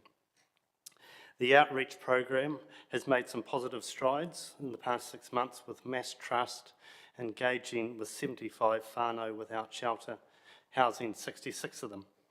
And the Housing First program has completed phase 1, establishment of a Housing First model for Palmerston North and develop the implementation plan for the model. As we look to year 2, we will see further enhancement of the Flexi Fund program, continuing engagement with the outreach program with an emphasis on gaining a greater understanding of data collected, and the implementation of the model, of the Housing First model, with a focus on collective impact and resourcing. Happy to take questions. Thank you very much, Martin. Right, we'll open up for questions. First, we've got Councillor Finlay. Thank you. My question. You say there's 35 people living on the street or living rough in Palmerston North. How do you identify that? What is living rough? Could you tell me, and how do you identify those 35 people? Sure, happy to answer. We would take that living rough as literally sleeping on the street with their sleeping bag and a bit of cardboard underneath. Then we have other people who are in pop-up tents in our parks and reserves. They're not sleeping in cars? We're not, we haven't counted the cars, so that would increase the numbers actually. So I would pop those numbers quite up there with people sleeping in suburbs in their cars. So you've got 35 people living on the street, not within cars? Correct. Okay, thank you. Councillor Bowen. Thank you, Madam Chair. Thanks both for presenting your report. My questions were about the Flexi Fund. Martin, you talked about that there'd been changes in the pilot stage, and I wondered if you could talk about that. And then also you referred to enhancements in the coming year, and I wondered where we're going. Yeah, right. The initial focus of the Flexi Fund was to assist those that are currently in tenancies but may, for whatever reason, be having difficulties. With the advent of the outreach person, what we actually found was people were coming to the fund for the basics of having ID, getting driver's license so they could start to get onto the housing continuum, even at that basic level. The guidelines at that stage were more aimed at the tenancy, right. So broadening of the guidelines, and so that's what has been happening in the last couple of months, and also development of brochures, so more marketing of awareness of the program. And you talked about enhancements coming in next year. Is that more of the same? Or? Yeah, more of the same, yeah. So we're just about to roll out the brochures, both electronically and physically as well. Lovely. Thanks for the clarification. Madam Chair. Thank you. Just a question from me. In terms of the sort of process, if someone is sleeping in a doorway or whatever, how is the process of engagement and outreach taking place, and how long is it taking from, say, the team first of all noticing that, you know, there's a new person sleeping on the street to potentially finding them accommodation? Mostly people turn up to a service called Luck that is run by Mash Trust. They offer a free breakfast and a very cheap kai for lunch, as well as laundry and hygiene services. So the people who are on the street tend to take care of the other people on the street and take them to Luck Venue. So that's been a very good point of call for the outreach worker to have that engagement. Up to date, the outreach worker had actually gone out of the CBD, so had been working with people who were sleeping in lockups, in their cars, uninhabitable, that's the word, uninhabitable garages, etc. So within the first 2 months, I think we were hitting at that 60 people mark with that dedicated outreach worker. Okay. Do you have enough perspective to be able to say whether or not the numbers of people actually sleeping on the streets are increasing, and if that's as a result of any policy changes at central government level? I can answer part of that question. Yes, there is an increase. If we talk to Luck Venue and to other services that are offering food services to our street people, then they have said that it's approximately doubled. Okay. We won't make you make any political statements. Okay, thank you. Councillor Wood. Thank you, Madam Chair. Thank you, team. Just on page 74, point 4.5.2 regarding the outreach program, there's quite a staggering number in there that says of the 75 people that the outreach officers engaged with, 66 have been housed. I just want to get an understanding of the effectiveness of this program. Do you have an understanding of what percentage of those people wouldn't have been housed had that outreach officer not engaged with them, or an estimate? Or would all of these people have been housed regardless and it made no difference? I'm trying to understand how effective the program is. When we talk about being housed, those 66 people, it's a variety of different forms of accommodation, both in Palmerston North and in the surrounding areas. So some of that has been emergency housing, transitional housing. It is my understanding that 3 of those people have actually gone into permanent accommodation. I would say without that outreach officer, none of them would have been into any form of accommodation. None of them? Yeah. They were already slipping through the gaps. By having a dedicated person, it was able to bridge those gaps. Excellent. Thank you. Councillor Finlay. Sorry, just very quickly, we're talking about numbers increasing. Of the homeless people or people sleeping rough in Palmerston North, how many of them would be transient that would move around the country? There is an enormous amount of movement of our homeless people around the country. We certainly know that some of our people have gone down to Wellington and up to Rotorua, and then we've had an influx of people from outside of the city come into our city. So it is very transient. There are other cities that are tracking who's going in and who's coming, who's going in and who's going out. That's not something that we are doing currently at council. Thank you. Councillor Barrett. Thanks, Madam Chair. Thanks for the report. Just had a question around the third piece of work with Tatihi and the Housing First. In 4.6.3, it says they developed a plan that's suited for Palmerston North, and I just wanted to understand how we know that it's suited for us.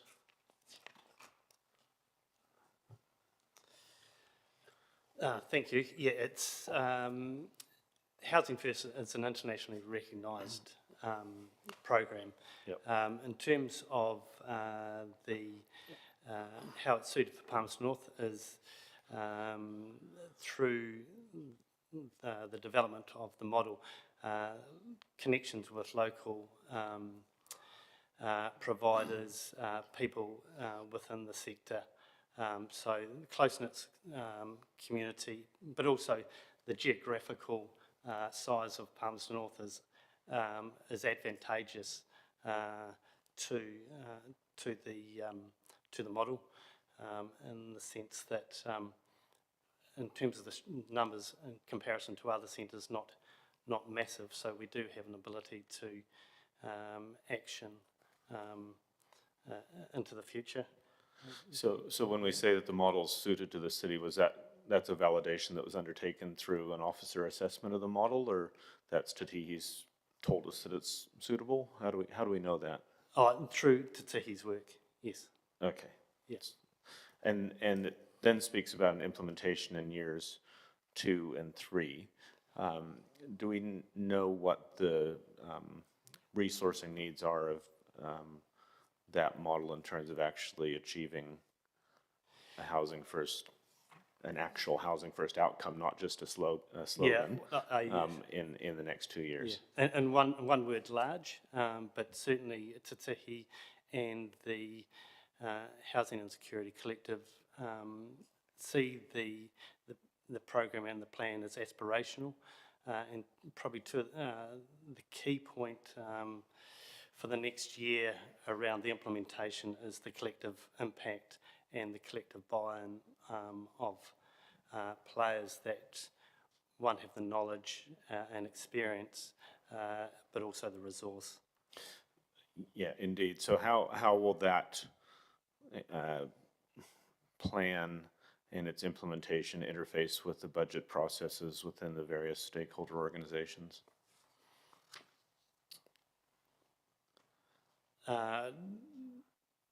One of the work streams for the next 12 months is to look at how that will be funded and where that will be funded. So connecting with those organisations that would fund on the plan. Thanks. And is there anything in that model or plan around a night shelter or something that would meet the more immediate needs that are obvious every night on our streets? No, the Housing First is more of a longer game, or a longer term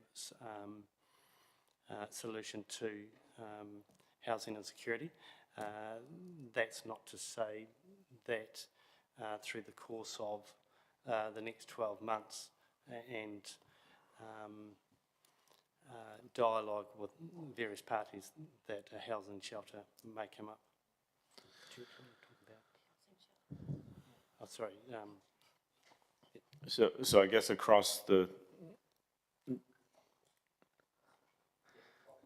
No, that's all right. Sorry, just trying to hurry a little bit, but get through the questions too. So across these 3 pieces of work, is there anything that's likely to give rise to a night shelter that would actually address the very obvious need in the city that we have seen escalate in recent times?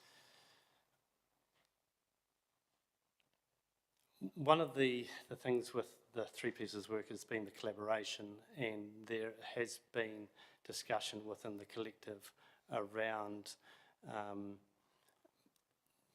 those that are working within the community getting together, and how do you address that immediate the immediate need. Yep. Without probably speaking out of turn, a night shelter hasn't come up, but certainly the means to how do we cater and give more permanent or shelter to those that are on the street. Thanks. Councillor Barrett, Sorry, I've got... do you have many more questions? Because I am under time pressure this morning. I think I'm getting near the end, and it is afternoon. And with regards to a night shelter, it's a very complex term. You know, who are we building a night shelter for? Is it for our older gentlemen? Is it for our women? Is it a wet shelter? Is it a dry shelter? So it's a complicated question, really. Is there a need for something in the evenings? Yes, certainly there is a need. Is there discussion around how to address that need? Yes, there is. There has been discussion with Mass Trust. There's been discussion with All Saints Church, with Franco there. The movement forward is very slow, and it has to be very considered. and housed with an organisation that can actually manage those complex needs that come into a night shelter. Thank you, Madam Chair. Councillor Meehan. Thank you, Madam Chair. You commented earlier about, on Councillor Finlay's question, those moving from city to city, and you don't track that at all. Do you not see any value in tracking it? Yes. By the time we come back to present next year, I hope that we would have some solid statistics around where people have come from, how they've got here, how long they've stayed here, and where they're currently sleeping. It's very hard to get an accurate number when our people who are rough sleeping are moving around from place to place within the city. But certainly I would be very keen to know where people have come from and how they got here. I appreciate that, thank you, so would I. Thank you. Thanks very much for your report and answering questions.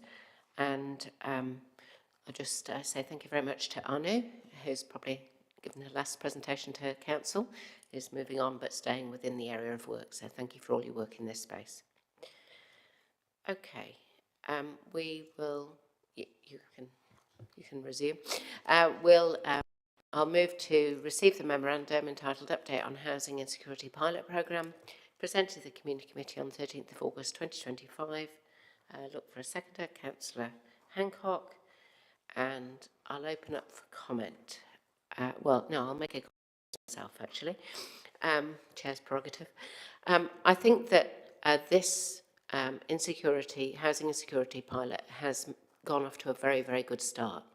And I think the numbers speak for themselves. 66 people housed out of the 75 finally that we're engaged with, I think is a tremendously good result in a short space of time, and shows the value of this type of programme. I think it'll be interesting over the next year or two to see whether or not the I forget what it's called now, but the special fund is used much, whether or not that is an important part of this, or whether it's of less use, and also interesting to see what comes out of the Housing First that Te Tihi are working with. But I think we can point to really practical, useful outcomes that have changed lives in the very first start of this programme. So I think staff are to be commended for the collaboration and the excellent work. And also I thank those elected members who supported including this pilot in the budget, because it was a controversial item, but we can see it producing results. Councillor Finlay. Thank you, Madam Chair. When I read this report the other day, I almost was in tears. Not because we got people still on the street, but the mere fact that they're still there. Back in 2000, a group of us were in the square, and we counted 10 people, all glue sniffers, that were sleeping in what was then the Lions Den. And we decided that we'll do something about that. We set up an organisation to house people who are living on the street. Within a year, we had 75 people relying on us for accommodation every night. And we thought we're taking care of the major problem in Palmerston North. The key for that was to make it as cheap as possible to allow them some money to live their lives. I look at it today when we find there's still 35 people living rough, let alone how many are in cars. Goodness knows how many are couch surfing or anything else. Homelessness is one of the worst things a human being can put up with. And here in our city, we have people who are desperate for accommodation.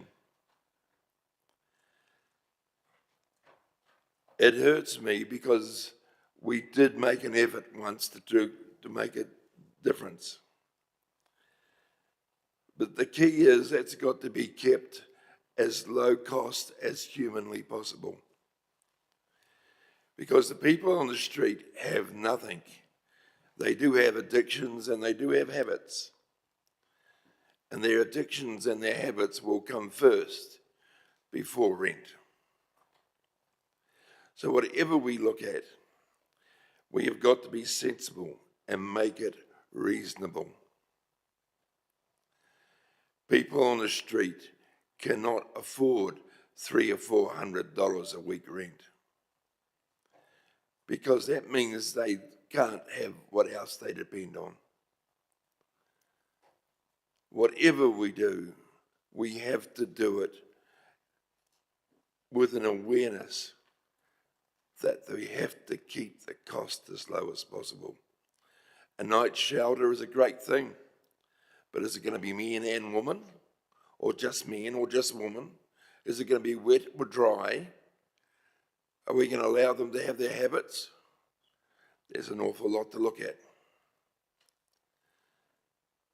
We did get them off the street once, but unfortunately, 25 years later, we still have at least the same size problem, if not bigger. I think we as a council and a community seriously need to address this. It can be done, but it can't be done with one organisation. It takes the whole village. Thank you. Councillor Barrett. Thank you, Madam Chair. Rather in line with the last two speakers, it is indeed impressive what officers and partner organizations in the community have done with a relatively modest resource and budget here. What I am challenged with is that I am just increasingly unable to convince myself about the link between the scale of need that we see every single day versus what we are actually putting in by way of response. And I would hope and expect that very high on the new council's agenda when they are forming up their priorities for the 3 years is this particular challenge, so that it is dealt with in a way that is commensurate with the scale of need that we are now seeing in our community. It's urgent, significant, needs working on. Councillor Wood. Thank you, Madam Chair. Just to briefly comment on the value of the outreach program, because it was yourself, myself and many other councillors around this table who fought many debates to get these programs included in the long-term plan. If I recall correctly, it was a pilot program only funded for 3 years, so it will come up for debate again at the next long-term plan. And so I think it's worth taking a pause at this moment. You all know, you poor people have sat through my willingness to prosecute spending reductions anywhere possible. This is one area. When we look at a program, I believe the outreach program was around $100,000 a year. So in the 5 months from March to now, we can say it cost around $42,000. 66 people are now in housing. As I asked our officers, how many of those people would have not been in housing otherwise? Their response, none of them. So 66 people have been housed at a cost of $630 a person. If that is not reasonable, I don't know what is. This is a good program. I hope those councillors who vote against it, and I appreciate why you might have at the time, can see the value in what's being achieved here. Like the Chair, I'm very interested as well in the Flexi Fund. I think there's some tinkering to do there to get it right, but the feedback I've been hearing certainly has been positive, as much the same as the Housing First, but in particular that outreach program. It is easy to complain. It is hard to do something about it, and I'm proud of this program, and I look forward to seeing where it goes in the future, and I certainly hope that the next council will see this value when it comes to the next long-term plan. Thank you. Councillor Hancock. Yeah, thanks, Madam Chair. And an awful lot of appropriate comments have already been made, so I'm not going to repeat them. But Councillor Wood, thank you very much for your championing of this program, particularly looking forward to the new term. Look, between this report and the previous one, when you actually have a look at the statistics, it paints a very bleak picture, not only for Palmerston North, but obviously across the nation. You know, a wait list of around 500 people, 15% of those people are actually classed as urgent. We've got 35 plus people locally that are actually sleeping rough, and that's a very, very low estimate, I would imagine. And what we have to remember is that, you know, when we actually have chronic homelessness in our communities, that actually impacts the wider community, both economically and socially. And for those reasons, you know, this has got to be an absolute priority, not just for this council, but also for every resident that lives in the city. So from my perspective, there's been very, very positive outcomes, like the outreach, 66 people or families housed. It's a very, very sensible investment. Doing nothing is not an option, and housing is a basic human right, and it is in our lane. So please stick with it. Thank you. Thank you. Councillor Dennison. Thank you, Madam Chair. I'm just taking a more wider view. I get the comments around our holistic priorities around housing and our community, and but taking that out, I think central government have also got to have a shake-up in this, because I don't want us picking up the role of MSD. I don't want us picking up the role of Kaina Ora or Housing New Zealand. And when they put the brakes on a build program across our city, when there's already plans in place, it's just an oddity, unfortunately, when in other regions of our nation, they're still rolling out a plan. But why put brakes on Palmerston North? We're a regional city that captures a lot of our wider district friends. We do have a key hospital, you know, we have family support here. It's the largest centre with social services. And yet put brakes on the build program. It's quite, you know, I just want to add the wider contents and responsibilities of central government in this conversation.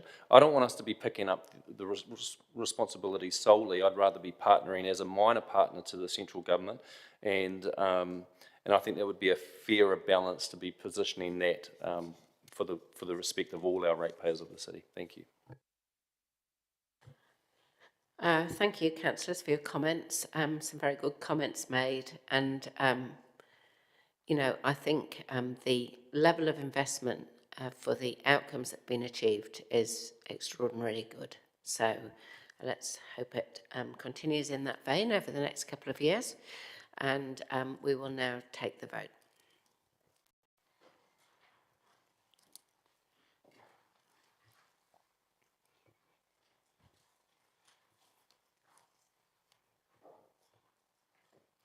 And that is carried, 11 votes for and none against. We've got 10 minutes. Let's see if we can do summary of community funding allocations. Even if it turns out there's going to be a lot of questions, we may have to adjourn and come back to it for questions and comment, but at least let's do what we can in 10 minutes. No pressure, Steph. Easy. Kia ora koutou, Stephanie Velvin, Manager Community Development. This report is the summary of community funding allocations for 2024 to 2025. It represents a large volume of work happening right across council, hence why we've got so many in the gallery here to answer questions about specific funding programs, and otherwise happy to take the report as read. Excellent, thank you. Councillor Bowen. Thank you, Madam Chair. Thanks, Steph. I do have some questions. I think to streamline my questions, it's mostly about the formatting of the report and how we can be consistent across how we're reporting different funds. So particularly the example that comes to mind is about economic impact reporting. Several of our funds have economic impact requirements. Not all of that is reported. Can you explain to me why we do for some and don't for others?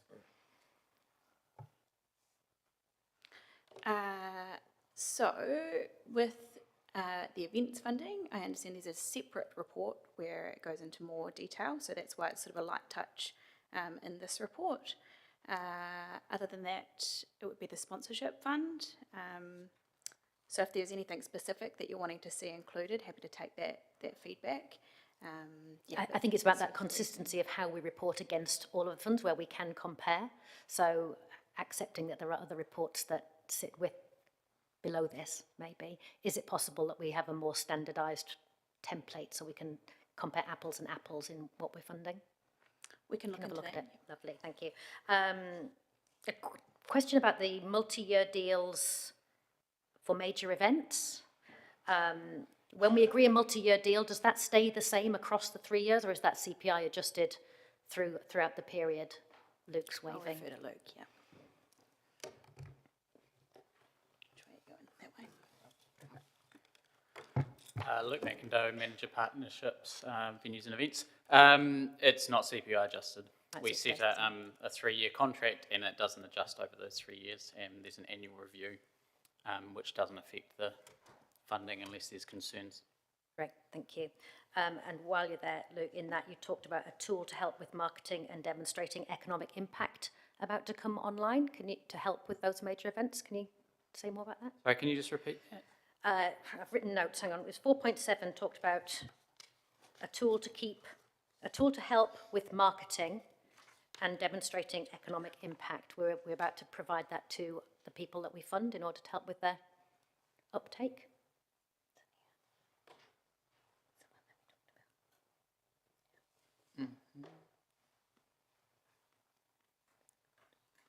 Oh, okay, that's our economic impact reporting tool, which there's two sides to it. So there's the pre-event and post-event. So we've been using the pre-event section of the tool so far to assess possible economic impact. On the other end, we can use post-event reporting to compare and then generate strategies moving forward. So that's kind of our next step in the rollout of that.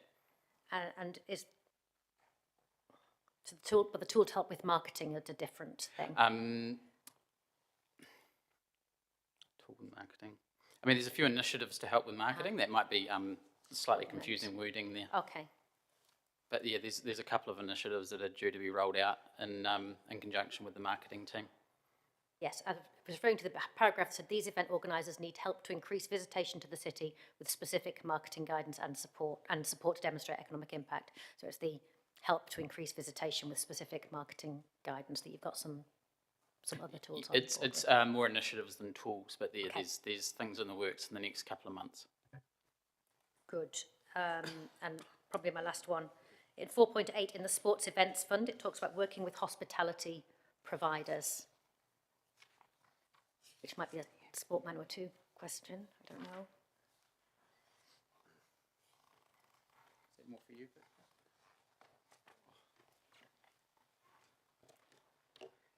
It's in the future of the fund, Sport Manual 2, note the need for engagement with the hospitality sector has so far been limited,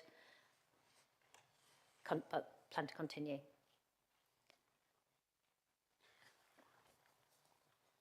Hi, Victor Romero. I'm the administrator of the Sports Event Partnership Fund from Sport Manual 2. This was a suggestion that I made as part of the report. We have heard that some events weren't very comfortable with the way the hotels were adjusting their prices. Yeah. So this is just a suggestion that we could set them on the table. Okay. And, So that's work for the next year.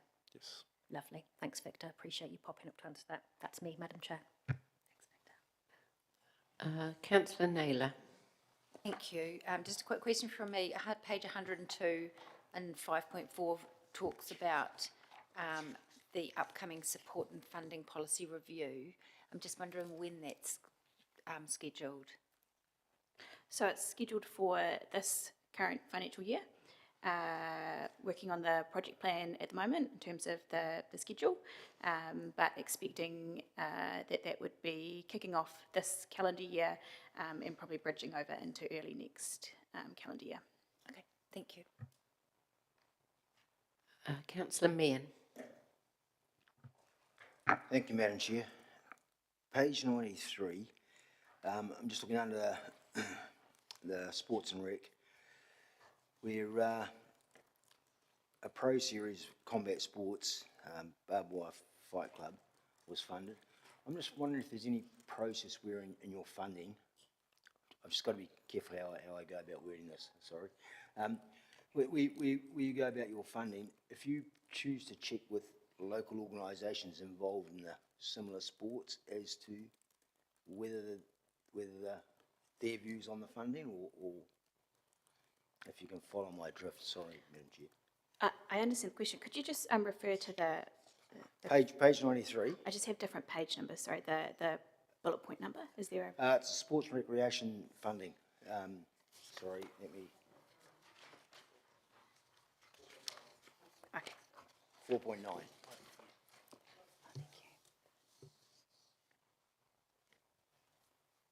The sponsorship fund. So that would be Jess.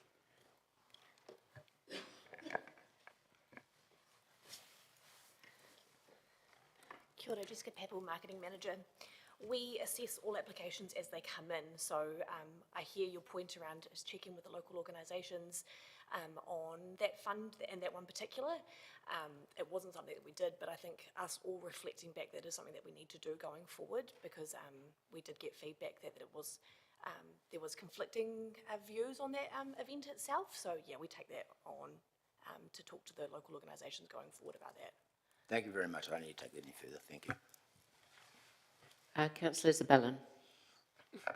Thank you, and thanks, Steph. Just in relation to the sponsorship fund and any other sort of relevant funds, noting that we do have a number of sponsorships that have been passed outside of the contestable funds themselves and are their own budget line items, do those get picked up and reported on in a wider context or with economic impacts, or are they sort of, do they slip through the cracks in terms of the summaries that we get with these annual reports?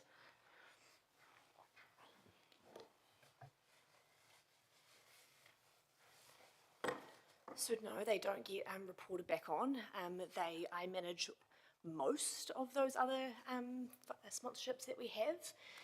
So we have specific contracts with them that I check in on quite regularly to make sure that they're meeting the criteria of those contracts, but no, they aren't reported back. I think it has been a conversation previously about where that information is captured, and can be something that Steph and I can discuss about putting into the report as maybe a subsection to the other funds, because it is slightly different. But yeah, it could be something we'd add. That would be great. Thank you. Thanks, Madam Chair. Thank you. That takes us to the end of the questions. So I think what we'll do is we'll adjourn at this point for lunch. We have the Extraordinary Council meeting at 2 p.m. and we'll reconvene Community Committee at the end of the Council meeting. So we still have City Library report and committee work schedule to do. So sorry, Library, we'll bring you off till later this afternoon. Yeah, okay, thank you. So 2 o'clock, Extraordinary Council.